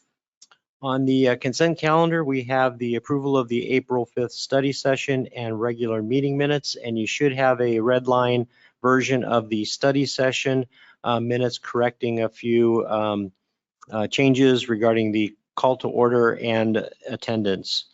Item 5.2 is ratification of the check register dated March 31st through April 12th. Approval of the treasurer's report for March 2022. Approval and authorization for the city manager to sign and software services agreement with OpenGov for a 5-year term with a not to exceed amount of $117,000 or $117,250. And adoption of resolutions 2022-17 and 2022-18, authorizing the city engineer to prepare the engineer's reports related to the annual assessments for fiscal year 22-23 for landscape assessment districts 38 and 41-2021. And that concludes the consent calendar for this evening. Thank you. Let me bring it back to the council. There are 5 items. Does anyone have any items they wish to pull to be considered separately, or will there be a motion? A move for approval. I'll second. Thank you. We have a motion for approval by Mayor Pro Tem Chow and a second by Councilmember Lyons. Ms. Santana, would you please call the roll? Yes, Madam Mayor. Councilmember Liu, Yes, with abstaining 5.5. Councilmember Lyons, Yes. Councilmember Tai, Yes. Mayor Pro Tem Chow, Yes. Mayor Lowe. Yes, thank you. The motion passed as per the roll call. That brings us to item number 6, which is item number 6.1, and that's our public hearing, which is regarding districting maps and sequence of election. Let me turn that over to Mr. Fox and Mr. McLean. I will ask our Assistant City Manager, Ryan McLean, to make the presentation. Thank you, Mayor and members of the City Council and members of the community in the audience tonight. We are here to commence the 4th public hearing in a series of 5 related to the city's transition to by-district elections under the Safe Harbor guidelines of the Elections Code. I will shorten my usual background to 1 slide. And so as you can see on the screen, the how did we get here portion. As you all know, the city received a letter from an attorney representing a nonprofit voter education group back in January. That letter alleges that the city's at-large voting system violates the California Voting Rights Act, or the CVRA, because it leads to racially polarized voting that impairs Latino voters from elected candidates of their choice. The CVRA essentially prohibits agencies from using at-large systems if it impairs the ability of a protected class, in this case, Latino voters, from electing candidates of their choice. Case law has identified racially polarized voting as evidence of noncompliance with the CVRA, and in essence, the preferred remedy to that under CVRA is to transition to by-district elections.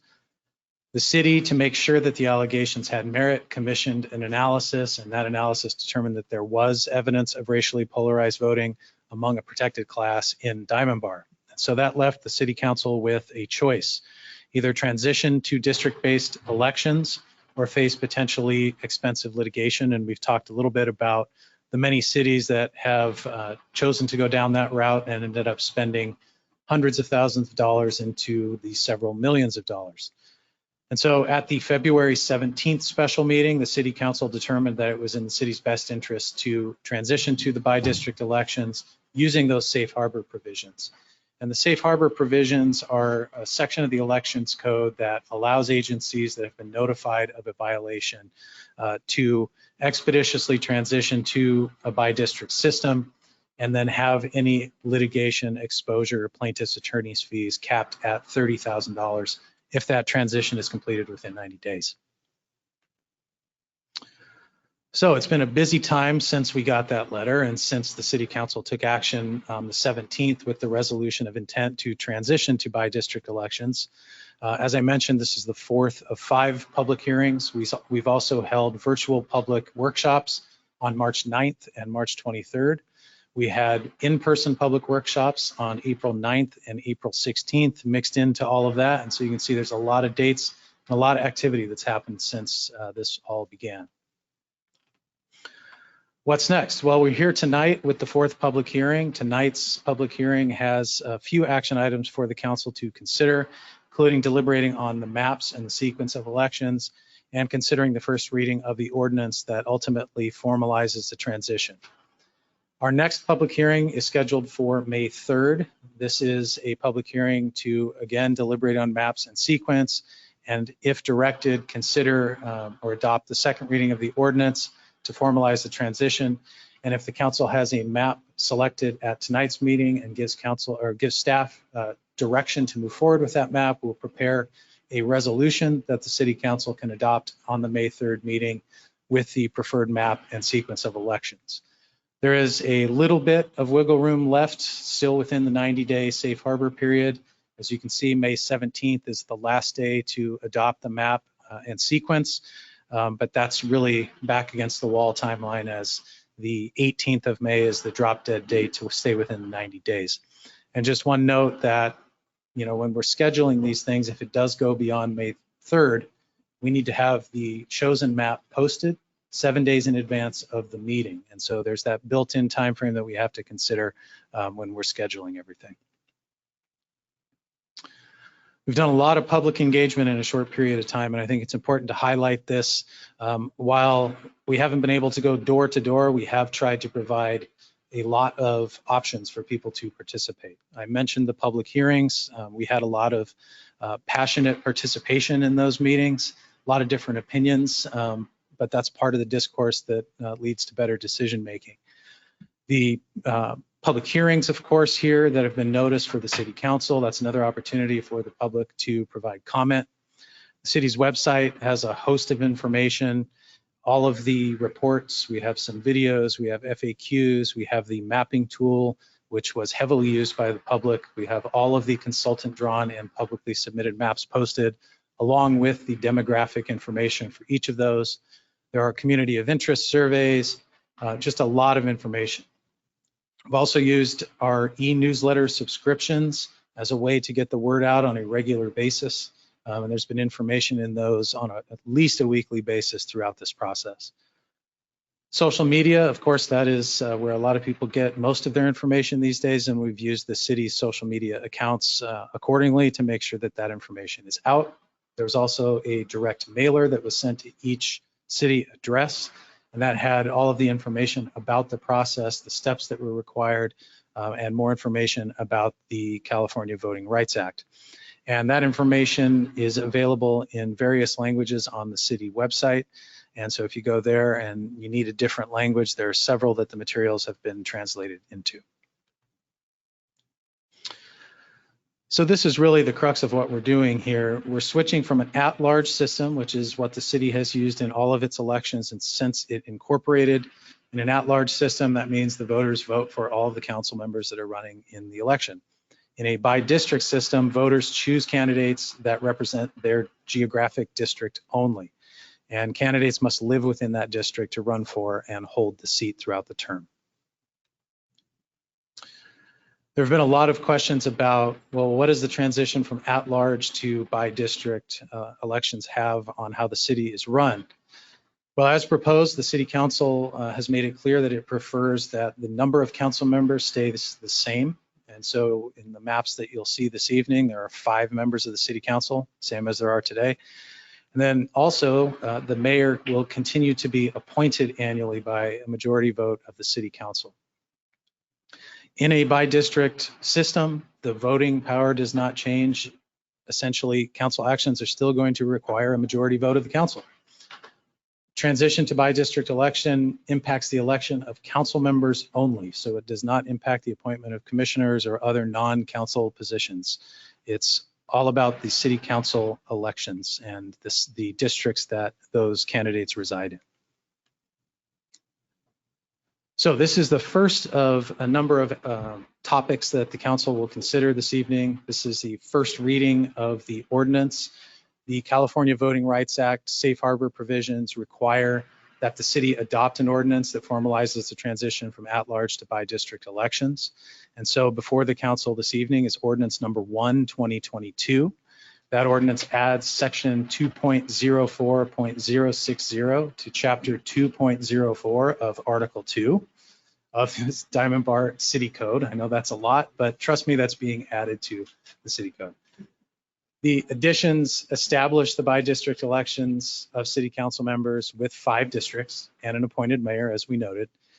And the ordinance will stipulate that the boundary lines of the districts and the sequence of elections, which the council will discuss tonight, will be established at a future meeting by resolution. And they will establish that 3 districts will be elected in the November 2022 election and 2 in the November 2024 election. And the resolution setting the boundaries and the sequence, again, must be adopted by May 18th to remain within the safe harbor timeline. If the city gets outside of that, it opens itself up to potential litigation. And I can't put a number on what that could mean, but again, the examples out there are pretty significant. So getting down to the district boundaries and the maps, the California Voting Rights Act and legal precedent establishes what is a compliant map. And so the districts must be of relatively equal size. That means that there's no more than 10% deviation between the smallest district and the largest district. The boundaries of the districts must be contiguous. They must, or they should maintain communities of interest. And we'll talk a little bit about communities of interest again, just so everybody is aware of that. They need to follow city, county, and local government lines, and they should be relatively compact in their appearance. And this last one is a point that's come up in some of our discussions at our public workshops. So I think it's important to note that this is the districting process. The redistricting process would take place following the next census. And so every 10 years when the new census data comes in, the city will need to go through a process to redraw the lines and rebalance to make sure that the communities are represented equally based on the changes over that time.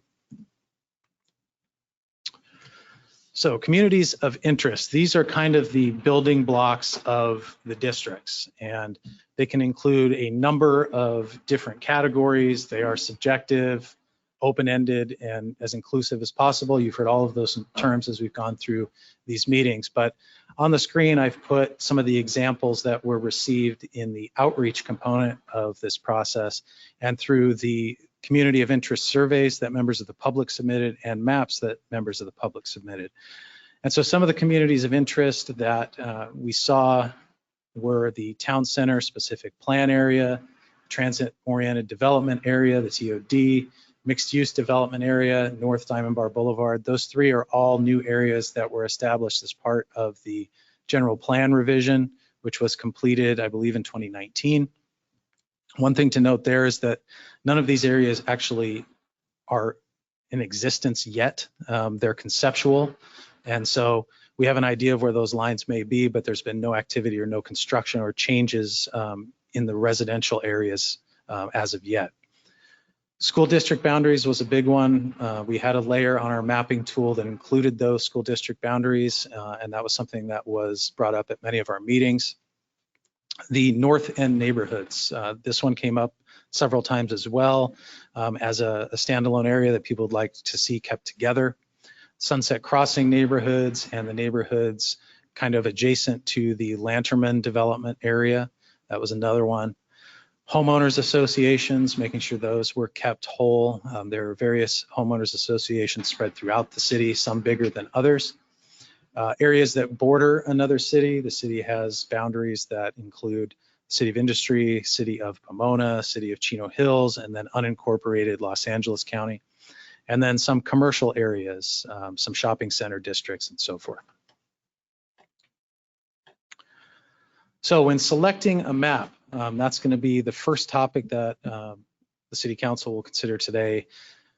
At a previous meeting, maps A through C, which were prepared by the city's consultant redistricting partners, were brought forward. These gave kind of a conceptual outline of what a compliant map looked like. City Council is under no obligation to consider those or any public maps. All of them can be thrown into the pot for consideration. We received 39 publicly submitted maps at the time of the agenda's publication. Since then, there's been a handful more, so we have crossed the threshold of 40. So that's a very good turnout and a very good participation by the public. All of the maps as they were submitted were provided to the City Council for their review, along with all of the demographic information associated with them. We asked that the City Council review all of those maps, and then once they had a chance to review them, to provide preferences for public discussion at tonight's meeting. And so there are two maps that were brought forward for the City Council to consider tonight, and those are public maps 123-322 and public map 124-279, and those were chosen by individual council members. Just so happened that there were two. Again, the council is not limited to selecting one of these two maps. There are lots to consider, but this at least gives a starting point for our discussion tonight. So public map 123-322. This map is within the 10% deviation. It has a 4.9% deviation.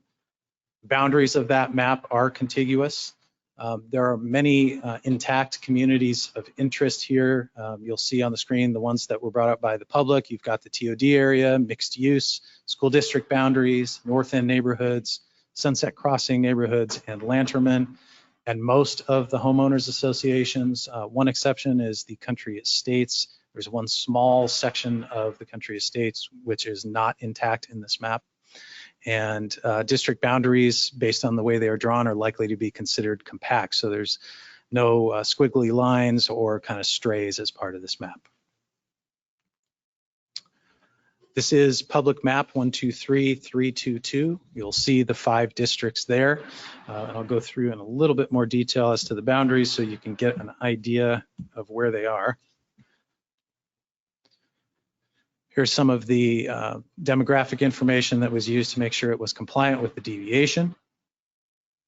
So here's District 1. This is on the northern end of the city. The northern boundary of District 1's outline is the city limit with Pomona. The southern boundary is portions of the 5760 freeway, Diamond Bar Boulevard, Golden Springs, Rancheria, Pantera, and the city limit along Grand Avenue and Tres Hermanos. And then on the eastern side, you have the city limit again. And on the western side, the city limit near Lanterman and a portion of the 5760 freeway.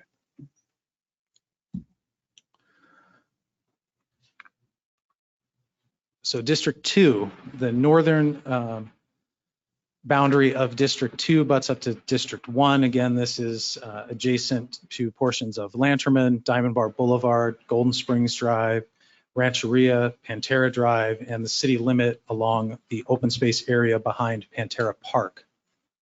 The southern boundary of this district is a portion of Grand Avenue, Clear Creek Canyon Drive extending through the open space behind the Diamond Bar Center, and reconnecting to Grand Avenue on the easterly city limit.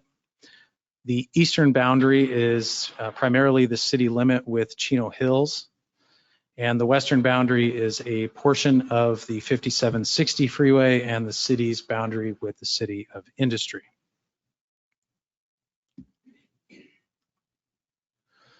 Moving on to District 3, the northern boundary of District 3 as it's drawn is a portion of Grand Avenue, Clear Creek Canyon Drive extending through the open space behind the Diamond Bar Center. The southern boundary is portions of Grand and Diamond Bar Boulevard, Morning Canyon Drive, Forest Canyon Drive, Coyote Springs, and Summit Ridge as it moves from west to east.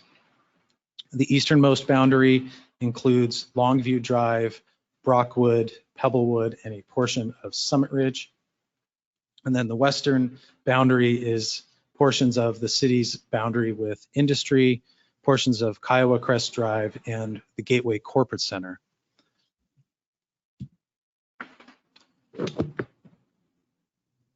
In District 4, the northern boundary is a portion of Morning Canyon Drive, Diamond Bar Boulevard, Silver Rain, Forest Canyon, Coyote Springs, Grand, Summit Ridge, and Longview.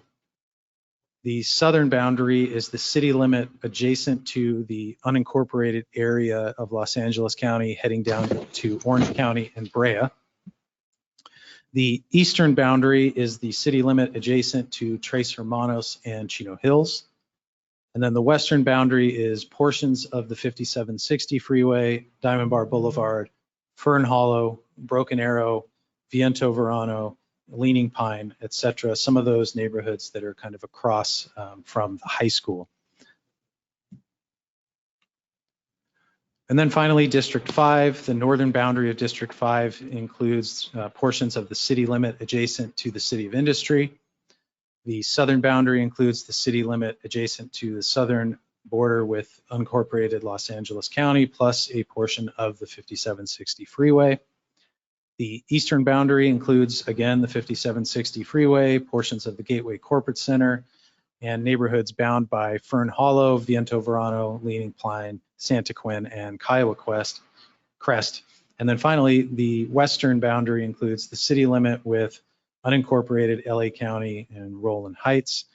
And I know that's a lot of different streets and hard to see on there. So if there are any questions, I can zoom in a little bit on my map and give you a little more information if necessary.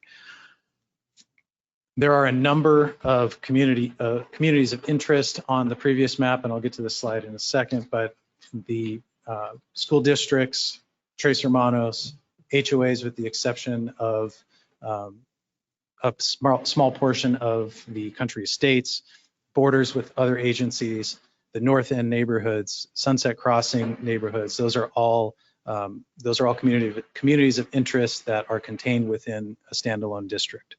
And so I'll move on to public map 124279. I know this is a lot of information, but we'll open up the floor to public comment after this, and then the city council can deliberate and ask questions as well.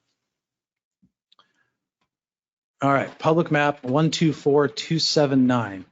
This one will go a little quicker because I won't spend as much time on the boundaries. This map is pretty similar to the previous one with slight change. It is within the 10% deviation. It's at 4.7%.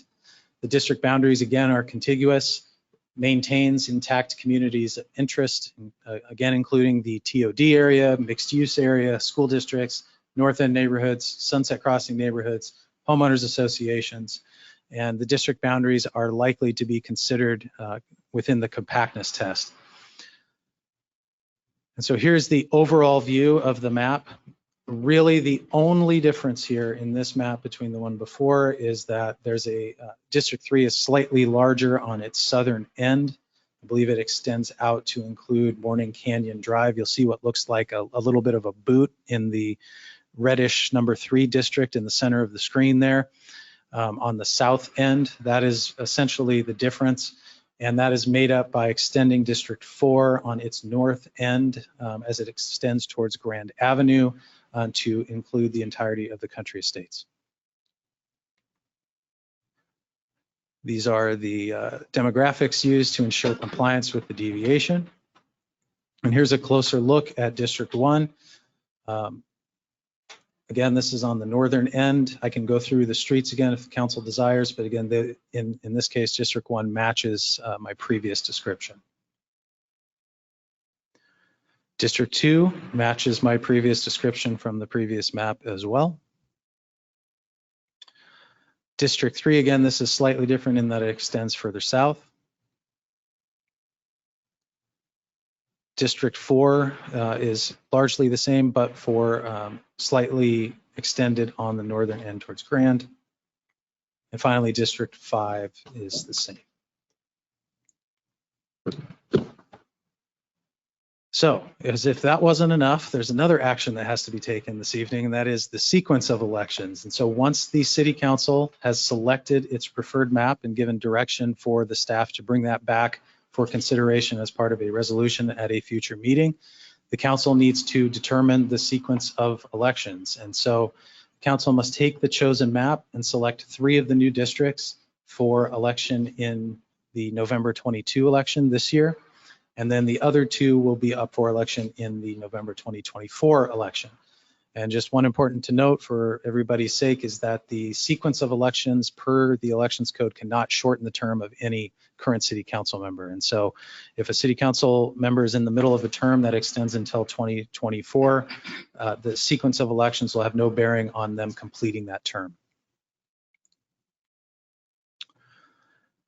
And so the recommendation before the council this evening, the first is to introduce by title and waive further reading of a motion, the first reading of ordinance number 1, 2022, an ordinance of the City Council of the City of Diamond Bar, California, adding section 2.04.060, qualifications of the members of the City Council, to Chapter 2, City Council, of Article 2, Administration and Personnel of the Diamond Bar City Code, implementing by district elections of 5 City Council members. And I'd like to note that we're asking that the City Council approve the motion and introduce for first reading the version that is before you this evening with the red line that includes 1 additional recital. The second recommendation would be to consider draft maps and provide direction to staff on the preferred district map. Third recommendation is to consider the sequence of elections and provide direction to staff on the preferred sequence. And again, once direction is given by the City Council on the map and the sequence, we will prepare that for adoption by resolution at a future meeting. And with that, I would ask that the City Council open the floor to public testimony, and then we will turn it back to the City Council for adoption or first reading of the ordinance, followed by consideration of the maps and the sequence. Thank you, Mr. City Manager. That was really excellent, very informative, and very comprehensive, and very understandable. So thank you. So let me open this this item 6.1 for public comments. At this time, I have 2 speaker cards, and if anyone wishes to make a public comment, please feel free to get a speaker card and fill that out. They're just located on the table just outside the double doors. First item, I have one from Mr. Paul Atkin. Mr. Atkin, welcome. Atkin, sorry.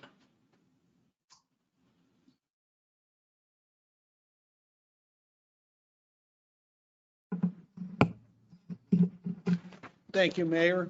Thank you, City Council. It is a privilege to be here. You have a tough job in front of you. One of the toughest things the City Council's ever had to do. I sent an email, and I hope everybody has a copy of my email. I've lived in Diamond Bar almost 50 years. And got to tell you, it's the greatest place to live. In that time, had opportunities to move, got opportunities today. We buried 2 pets in the backyard, and I'll be the next one to go. I'm not leaving. Anyway, to the Diamond Bar City Council. I've lived here since 1976. I found then, as well as now, Diamond Bar to be a very well-balanced city of a good mix of people and various nationalities. This is a great city to raise children. They have the opportunity to grow up with a well-rounded education of knowing and getting along with all peoples.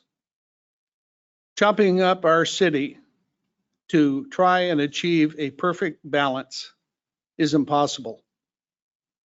Over the years, our city council has stood up against people, companies, and yes, attorneys trying to bully them into giving in. I applaud them for holding their ground.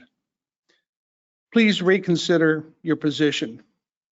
The people of Diamond Bar support you. There was talk about keeping homeowner associations together. That would be a must. I live in the country estates. Splitting our homeowner association into 2 districts would deprive the city of one more voice. I have no plans to ever move from Diamond Bar. Over the years, we've had a very good city council, and most of all, great and good people living in Diamond Bar. Please pray about what you are to do. As Jack Tanaka said, vote with your heart.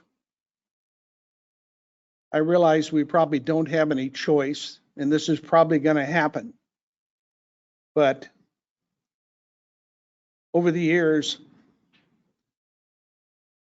some of you have at times drawn the line in the sand and said, no, we're not going to do it.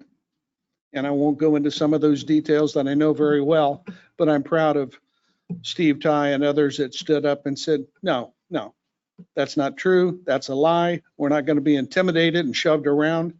Yes, this could cost the city a lot of money to fight it.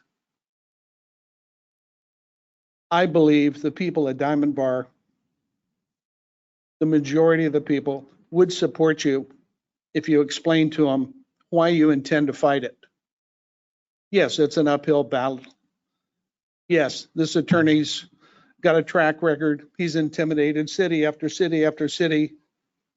I don't care about those cities. I care about Diamond Bar. And somewhere you have to draw a line in the sand and say, no, you're chopping up our city. Isn't going to make it any better.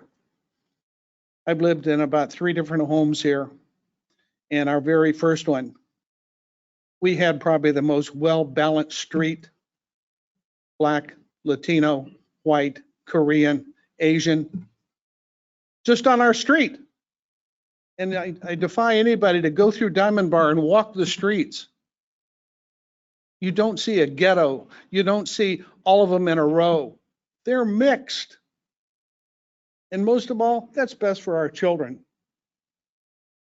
Because all of those prejudice and hatreds come from us, the adults. The kids go to school and they get along. They come home, they listen to mom and dad talking about so-and-so over here and over there. That's where they pick it up. In school, they get along. So I realize it probably isn't going to happen, but I'm giving you my 2 cents worth. I do believe the city of Diamond Bar elected all of you. You've been here a long time, many of you. Carol Herrera, been here for years and years. We have a great city. It's already chopped up and divided. Mr. Aiken, can I ask you to wrap it up? Yes. I'll just say, pray about what you're going to do before you do it. You only get one chance. Thank you. Thank you. Next, we have Mr. Paul Sherwood. Welcome, Mr. Sherwood. Good evening, everybody. Thank you for the opportunity to speak tonight. I'm Paul Sherwood. I live at 2330 Clear Creek, and like Mr. Aiken, I also reside in the country estates. And I agree, I don't envy your task you have ahead of you. It's like putting together a jigsaw puzzle where the pieces keep changing. But I would like to divert a bit that what Paul says, I kind of agree with. When something isn't right, you fight it. But I know that we're stuck between a rock and a hard place. And it would be wonderful to say, no, we don't want to go this route. It's not right for Diamond Bar, but you're our leaders and we have to go with what you decide. But I would like to restate what I've said before, that I really hope that we keep HOAs and neighborhoods of commonality together. And I think that some of these maps achieve that. 3 in particular that I liked, because they use the streets as dividing lines. And these dividing lines do keep neighborhoods together. And even if a neighborhood's divided, it's divided by a street. And so there is a degree of separation there. 3 stood out for me, but it seems that the city council has already selected some preferences of their own. And the 3 that I particularly liked were 120740. It used good use of streets for district delineation. Also, I liked 124279, and that turns out to be one of the preferences of the city council. And the reason I liked it is, in addition to its use of streets, which helped keep neighborhoods together, I felt it had a pretty good diversification for voter equity. It spread voter ethnicities across a broader range, and I thought that is one of the things we're trying to achieve here. So 124279, I think, shows great promise. So I wish you luck, and I appreciate the time, and thank you very much. Thank you, Mr. Sherwood. Next, we have Ms. Anita Mancia. Welcome, Ms. Mancia. Thank you. I didn't bring all the prepared numbers. I also spent some time with the maps, but to touch on the other thing, I actually think it's not a bad thing to separate it into areas. I think we have a pretty small city, but there are certainly differences, a different character to different neighborhoods, different concerns that different areas of Diamond Bar have. And I think it could be nice to have the opportunity to have representation on the city council that reflects all the different diversity of Diamond Bar. I also, like I said, I spent some time with the maps. I picked out 6 that I liked, but I'm not going to necessarily run through all the numbers right now. On my list also, I just wanted to advocate for 124279. That was the second one presented today. I live right off of Grand in the Summit Ridge Longview circuit, and I feel like that one did a nice job kind of holding that Grand area, the transit area, all of us kind of living off of there together, as well as overall, I was looking at the balance of the different things. So I just wanted to, if those ones were put forward as likely candidates, my preference would be for the second one presented. But thank you. Thank you, Ms. Mancia. Next, we have Mr. Mac Gilliland. Did I get that right? Welcome.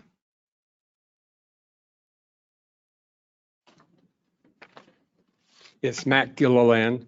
I've lived in Diamond Bar since 1978. My concern is not necessarily with the map, but it's with the election of the mayor. I feel like it is divisive if the mayor is elected by a majority of the council.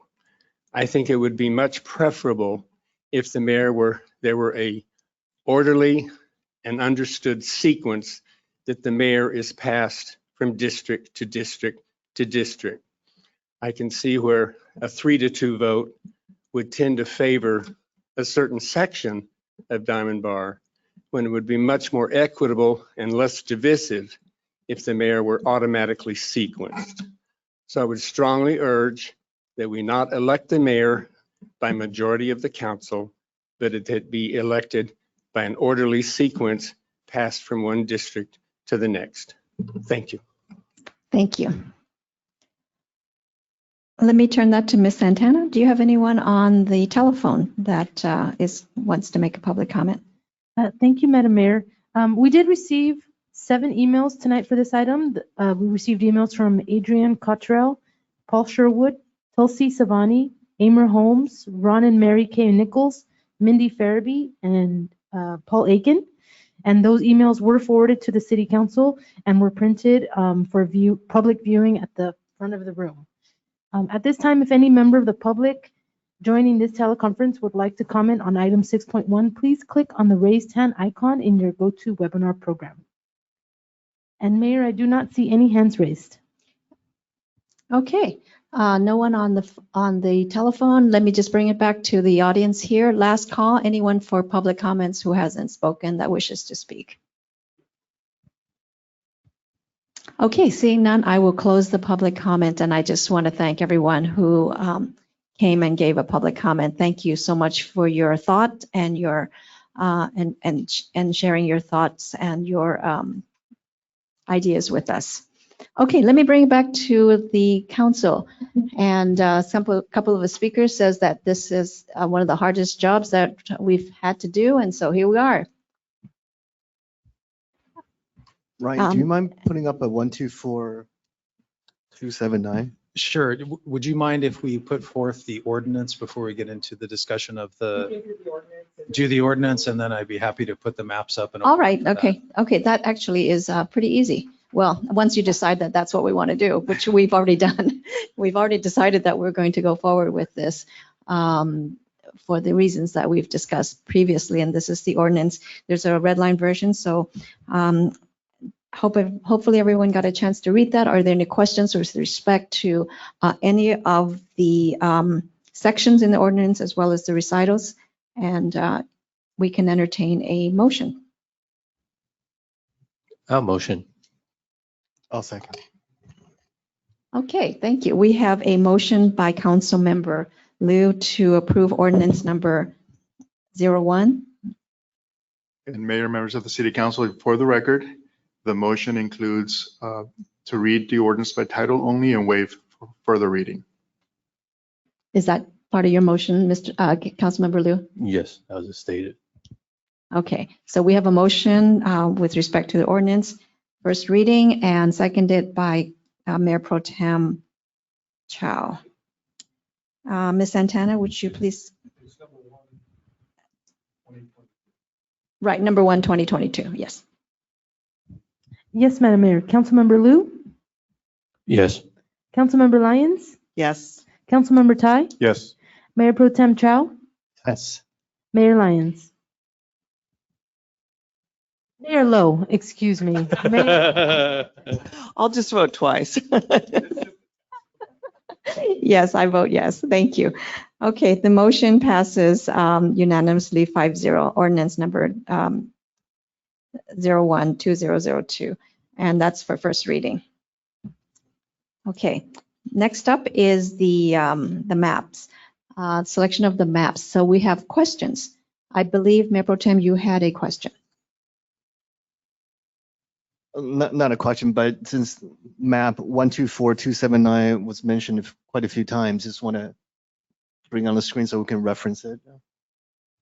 So just to make sure, so this map would put several audience members mention country HOA intact. That is correct. Sorry.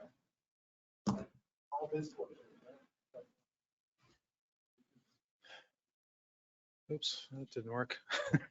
Let's not turn it off. Yes, it's if you look at the screen on the top right corner of District 3, the carve out there includes the Summit Ridge neighborhoods, and everything south of that is part of the country estates.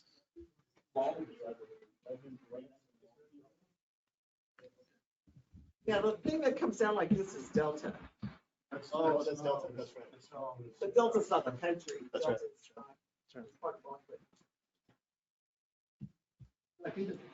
I think the points were well taken. I think the HOA should be kept together. So I think we should do everything we can to make sure the HOA stay together.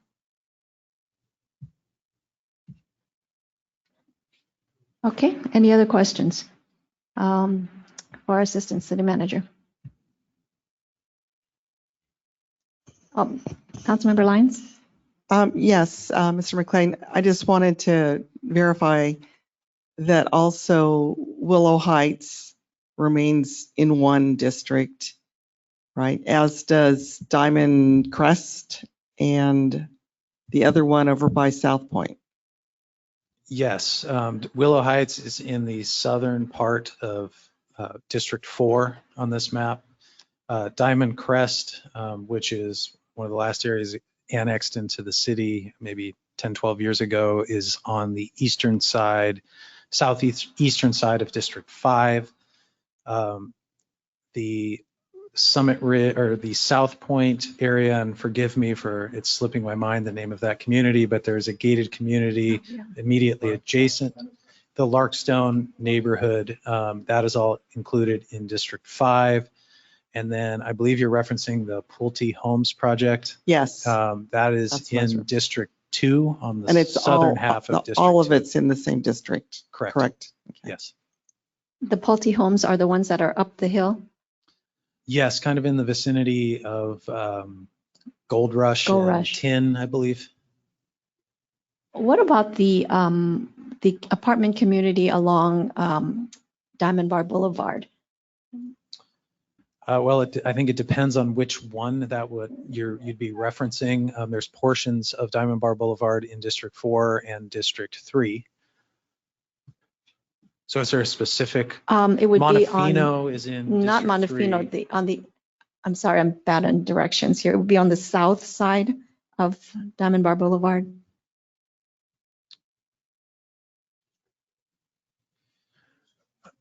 I think it's in District 3. I believe those condos, if my directions are accurate, are somewhere between Silver Rain, Quail Summit, and Grand. So, I think she's talking about Tallywood, right? Well, Tallywood is on the north side of Diamond Bar Boulevard. So let me ask you this: if the division between District 3 and District 4 along Diamond Bar Boulevard, and that's the dividing line, is it split in the middle? Does Diamond Bar Boulevard splits it? So depending on which side you're on, that would determine your district? Yes, it's split down. There's the portion of District 3, the eastern side there, runs basically down the middle of Diamond Bar Boulevard, and then it opens up into District 4 there in that V-shaped area. And that's all drawn within the census tracts. All of the census tracts within there are intact. Okay, so but in any event, the maps, all of the census tracts are intact on our maps. That is correct. Okay. I'm sorry, did you have any other questions? Any other questions from any council members? Councilmember Tai? Yeah, I do. I appreciate what Mr. Aiken had to say. And we've wrestled with this for months. And I appreciate that your confidence that everybody supports us in whatever we decide to do. And I would say everybody supports you until the money is spent. And $1 million or $2 million later, we're in the same place and lawyers get rich and we get stung. So to I think it was Ms. Mancia talked about representation. I've never felt that districts provided representation that we don't have now. The way I see it is, and I realize this, we're just talking about the details now, but I realized a long time ago that Diamond Bar is a community separated by 2 school districts. It's separated by 2 freeways. It's separated by 2 zip codes, and now it will be separated by 5 districts. So I think it's incumbent on us and everybody that follows to do everything we can. I think I saw something here.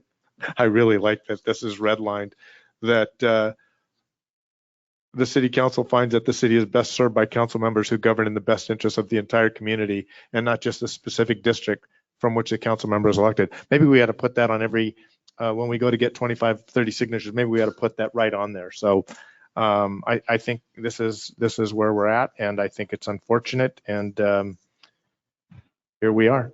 Thank you, Mayor. Thank you. Councilmember Liu, have you any questions? I don't have any questions, Mayor. I appreciate the public comment, and it's well taken. Okay, thank you. Actually, I have a question. When you talked about appointments and commissions and commissioners, do commissioners have to come from the district from whom the council member appoints them? No, they do not. Okay. Any other questions, follow-up questions? Okay, you know, I really appreciate the comments tonight. Thank you for the confidence on the city council. We're trying our best, and this is truly a very, very difficult, probably one of the most difficult things that I've had to do, and I've only been here 6, 7 years, and it's very difficult, way more than our budgeting and some of the other things that we have to decide. But it's really encouraging that we've had more than 40 plus maps submitted. I think the city council has done a great job in terms of outreach and public engagement. And I thank our residents, our citizens for reaching out, for making time, for doing these. I've personally looked at all 40 plus maps, and I think I was going blind over the last 2 days looking at them. And some of them are very, very thoughtful and very thought out. And it just, to me, it just really touched me that our residents and our members care so much. And that really is an example of what a great community that we have. And for me, it's just an honor to sit here and serve you. And hopefully the decisions that we make tonight have and will serve you, not just today, but into the future. And as Councilmember Tai mentioned in one of the whereases in our red line version, it really is our aspiration that as a council member and all future council members to come, that regardless of how they are selected or how they're voted in, that they would serve the city as a whole, that we don't have the bickering of, this is my district, that's your district. No, but we want to serve the entire district for the betterment of the entire city. And that's why that language is in our ordinance. And as you know, it was unanimous. And I feel that from a community, that would be our unanimous view, irrespective of how distasteful dividing up the districts are. So having said that, unless there are any other questions, shall we entertain a map? So far, we've talked about 124-279 and 123-322. Do we have a motion? Mayor, I'll move that we put map forward 124-279. Okay, thank you. I'll second that. Okay, thank you. So we have a motion by Councilmember Lyons to put forth map number 124-279 and a second by Councilmember Liu. Any other comments or any other motions, alternate motions? Okay, hearing none. Ms. Santana, would you call the roll, please? Yes, Madam Mayor. Councilmember Liu, Yes. Councilmember Lyons, Yes. Councilmember Tai, Yes. Mayor Pro Tem Chow, Yes. Mayor Lowe. Yes, thank you so much. Map number 124-279 was unanimously selected. So that completes the part 1 of number 2. Now, council members, we need to sequence the election. As Assistant Manager indicated, we need to select 3 among the 5 districts that are up for election this November, and then the remaining 2 will be up for election in November of 2024. Mayor Pro Tem Chow. Question. So the rule is that, we need 3 districts for election, and we cannot shorten the terms of the 2 who are up in 2024. Is that correct? So go ahead. You just choose the 3 districts that you would include in the election in November. The rest of it will fall into place.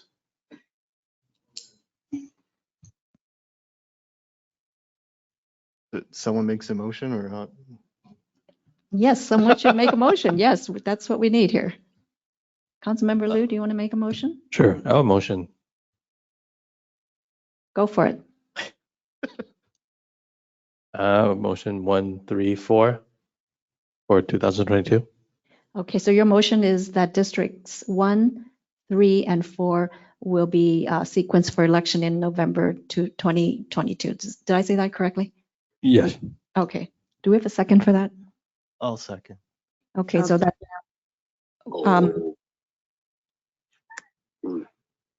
How's things going? My throat hurts. Oh. I don't know. I don't think it's COVID. It's red in the back. Oh. Okay, there, Mayor. okay. All right, so that we have a motion and a second. Motion by Councilmember Liu, second by Mayor Pro Tem Chow, that the sequence of election will be for District 1, 3, and 4 in 2022. And of course, the other 2 will fall into place. That means 2 and 5 will be up for election in 2024. Okay, Ms. Santana, can you call the roll, please? Yes, Madam Mayor. Councilmember Liu, Yes. Councilmember Lyons, Yes. Councilmember Tai, Yes. Mayor Pro Tem Chow, Yes. Mayor Lo. Yes, thank you. So the map and district map and sequence of election passes 5-0. Does that, You have completed your assignment. congratulations, members of the city council and staff. The assignment is complete. Thank you very much. And let me just thank everyone for the hard work and collegiality that has made this possible. And we know that going forward, we'll do our best. Okay, thank you. Thank you very much. Mr. McLean, excellent job. Mr. Sandoval, excellent job. Thank you. Okay, council consideration item, non-council subcommittee reports and meeting attendance, council member comments. Can I start with council member Tai? Thank you, Mayor. I'd like to begin just by thanking staff. Just tremendous kudos to Jason Jacobson for the ARPA funds presentation and helping us understand where it will go and how it protects us, our general fund. And for Ryan McLean for doing yeoman's work, a tremendous effort regarding districting. If I never hear you again say, how did we get here? It will be too soon. So thank you very much. It's painful to go through it every meeting, and I can't imagine how painful it is for you. And I get it. I'm picking out 2 names, but it's a staff. It's just a great effort by our staff, and I really appreciate it. Christina, could you put the photo up for me, please? I'm so sorry to have to share with the neighborhood that I thought it'd be okay until I saw her. Jeannie Hopper passed away last Monday, April 11th, after a very, very valiant battle with cancer. Mark and Jeannie were a tremendous team at EV Free and Diamond Bar for 3 decades. They met in high school and fortunately last year were able to celebrate their 50th anniversary. She touched the lives of thousands of people here in Diamond Bar and abroad. Jeannie taught at Chaparral Middle School for 15 years, and after retirement, she traveled the world encouraging missionaries and serving people. If you really wanted to see her face light up more than usual, all you had to do was ask her about her grandchildren. A memorial service will be held this Saturday, April 23rd at 11 o'clock at Vantage Point Church, located at 8500 Archibald Avenue in Eastvale. Pray that you would say a prayer for Mark and their children, Tim, Tricia, Tracy, and Terry, and their 10 grandchildren. God bless this wonderful servant. Good night and God bless you. Thank you. Councilmember Lyons. Thank you, Mayor. I would also like to thank Assistant City Manager Ryan McLean for, really months of work and helping us through this and making it more understandable. And, we wouldn't be here without all of your patience and hard work. So thank you. Last week, Mayor Lowe, Councilmember Tai, and I presented a city tile to Mr. Shi at the Evergreen Lunar New Year Festival.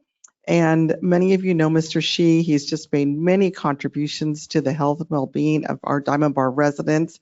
In particular, he was the founder of the Evergreen Senior Club, which has hundreds of members. And he inspires members to take classes in dance and voice and English language and other things. Last week, I attended Breakfast with the Bunny with my granddaughter, Nora. We had tons of fun, enjoyed the games and activities, got a photo. The breakfast was delicious. She only ate candy, but I ate the breakfast and it was good. It was very well organized. Thank you, Parks and Rec staff. Mayor Lowe and I met with the staff to discuss the IVHS contract, and it was a good first meeting. And our plan is to examine the cost to see if we can get a contract or a system that's less expensive for Diamond Bar. And I also appreciate the enhancements, excuse me, that Mayor Lowe put into the resolution. I thought they were very good. And finally, I know I'm just going to be piling on about Jenny Hopper, but she was a teacher for my daughter at Chaparral. She was an excellent person in every way. The students loved her, the parents loved her, and her family and church family loved her too. I'll say goodnight now. Thank you. Councilmember Liu. Thank you, Madam Mayor. Thank you for staff and wonderful presentation. I'd like to thank Justin Jones for his work and being proactive and helping neighbors in their neighborhoods. And that is a reflection of our city and the city staff. Thank you for that. And this weekend, our local ASOs will be holding their tournament, which over 100 teams will be coming to town and 1,500 players. So thank you for Parks and Rec for working with our local recs and leagues and making this happen. This Friday will be Earth Day. Happy Earth Day. And I'd also echo Councilmember Tai and Councilmember Lyons, Miss Jeannie Hopper. We got to know her, our kids got to know her, and she's definitely a courageous inspiration and also definitely a light to the world. And with that, I'll say good night. Thank you. Mayor Pro Tem Chow. Thank you, Mayor. I want to thank the staff again for going through the whole process with us. It's been months in the making, but I'm grateful to my colleagues on the council and that we're able to come to this conclusion. I still remember what Mayor said, that we'll make sure that this is a transparent, open process where everyone's voice is heard, and I think we stay true to our words. So thank you, and I want to thank my colleague again for concluding this long process. Then I want to say happy birthday to our city. We turned 33 yesterday, I believe. So happy birthday to Diamond Bar. I'm so proud to be part of the city council, and I'm so proud of the work that we all do, and we can't wait to make Diamond Bar even greater in the next 33 years. So thank you. Thank you. I also want to add my thanks to Mr. McLean for your excellent work on these districting, and to Mr. Jacobson for his work with the budget today. I have a photo to share. This is what Councilmember Lyons was talking about. This is the Evergreen Club. They had their finally, they got back together and they celebrated Chinese New Year and birthday party all in one. And that's Mr. Shi wearing the Hawaiian lei. Maybe they were celebrating Aloha as well. But all of his years of service, I believe it's 30 years of service at the Evergreen Club. Is there a reason you didn't choose the one with Councilwoman Lyons dancing? She's a friend. And one of the things that they did was they brought out the lions, the double lion dancing, and as well they also did the dragon dancing. So it was really a fun event. And if anyone you don't even have to be a senior to join. So you might want to consider joining the Evergreen Club. They're really a fun little group. And then I also have some state championship news to share. There we are. Here are our state championship team. This is the Diamond Bar High School's mock trial team. They participated in the Constitutional Rights Foundation's 41st Annual California Mock Trials Finals. So they went to the state finals. And the teams that were there consists of student lawyers who conduct a criminal trial by calling witnesses, cross-examining witnesses, and making opening and final argument. So you might wonder, what is that thing that the kids are holding in the front row? Well, this year's case involved a defendant who placed a snake in the victim's mailbox. So that's the murder weapon, so to speak. So the student lawyers tried the case that was before them on the legal theory of whether or not it was a murder or was it simply manslaughter. And so our team of talented students represented our city very well.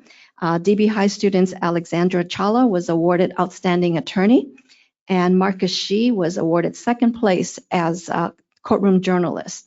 And their advisor, Mrs. Thomas, who has been the mock trial teacher and coach for about 20 years, she was awarded the Adult Advocate of the Year. So I just want to offer my congratulations to Mrs. Thomas and the entire team. I think they had a really good time doing that work, and obviously we have some lawyers in the making, and so great job to them and to the high school and for their support. With that, I will say good night and thank everyone for attending. It's 8:15. Good night, everyone.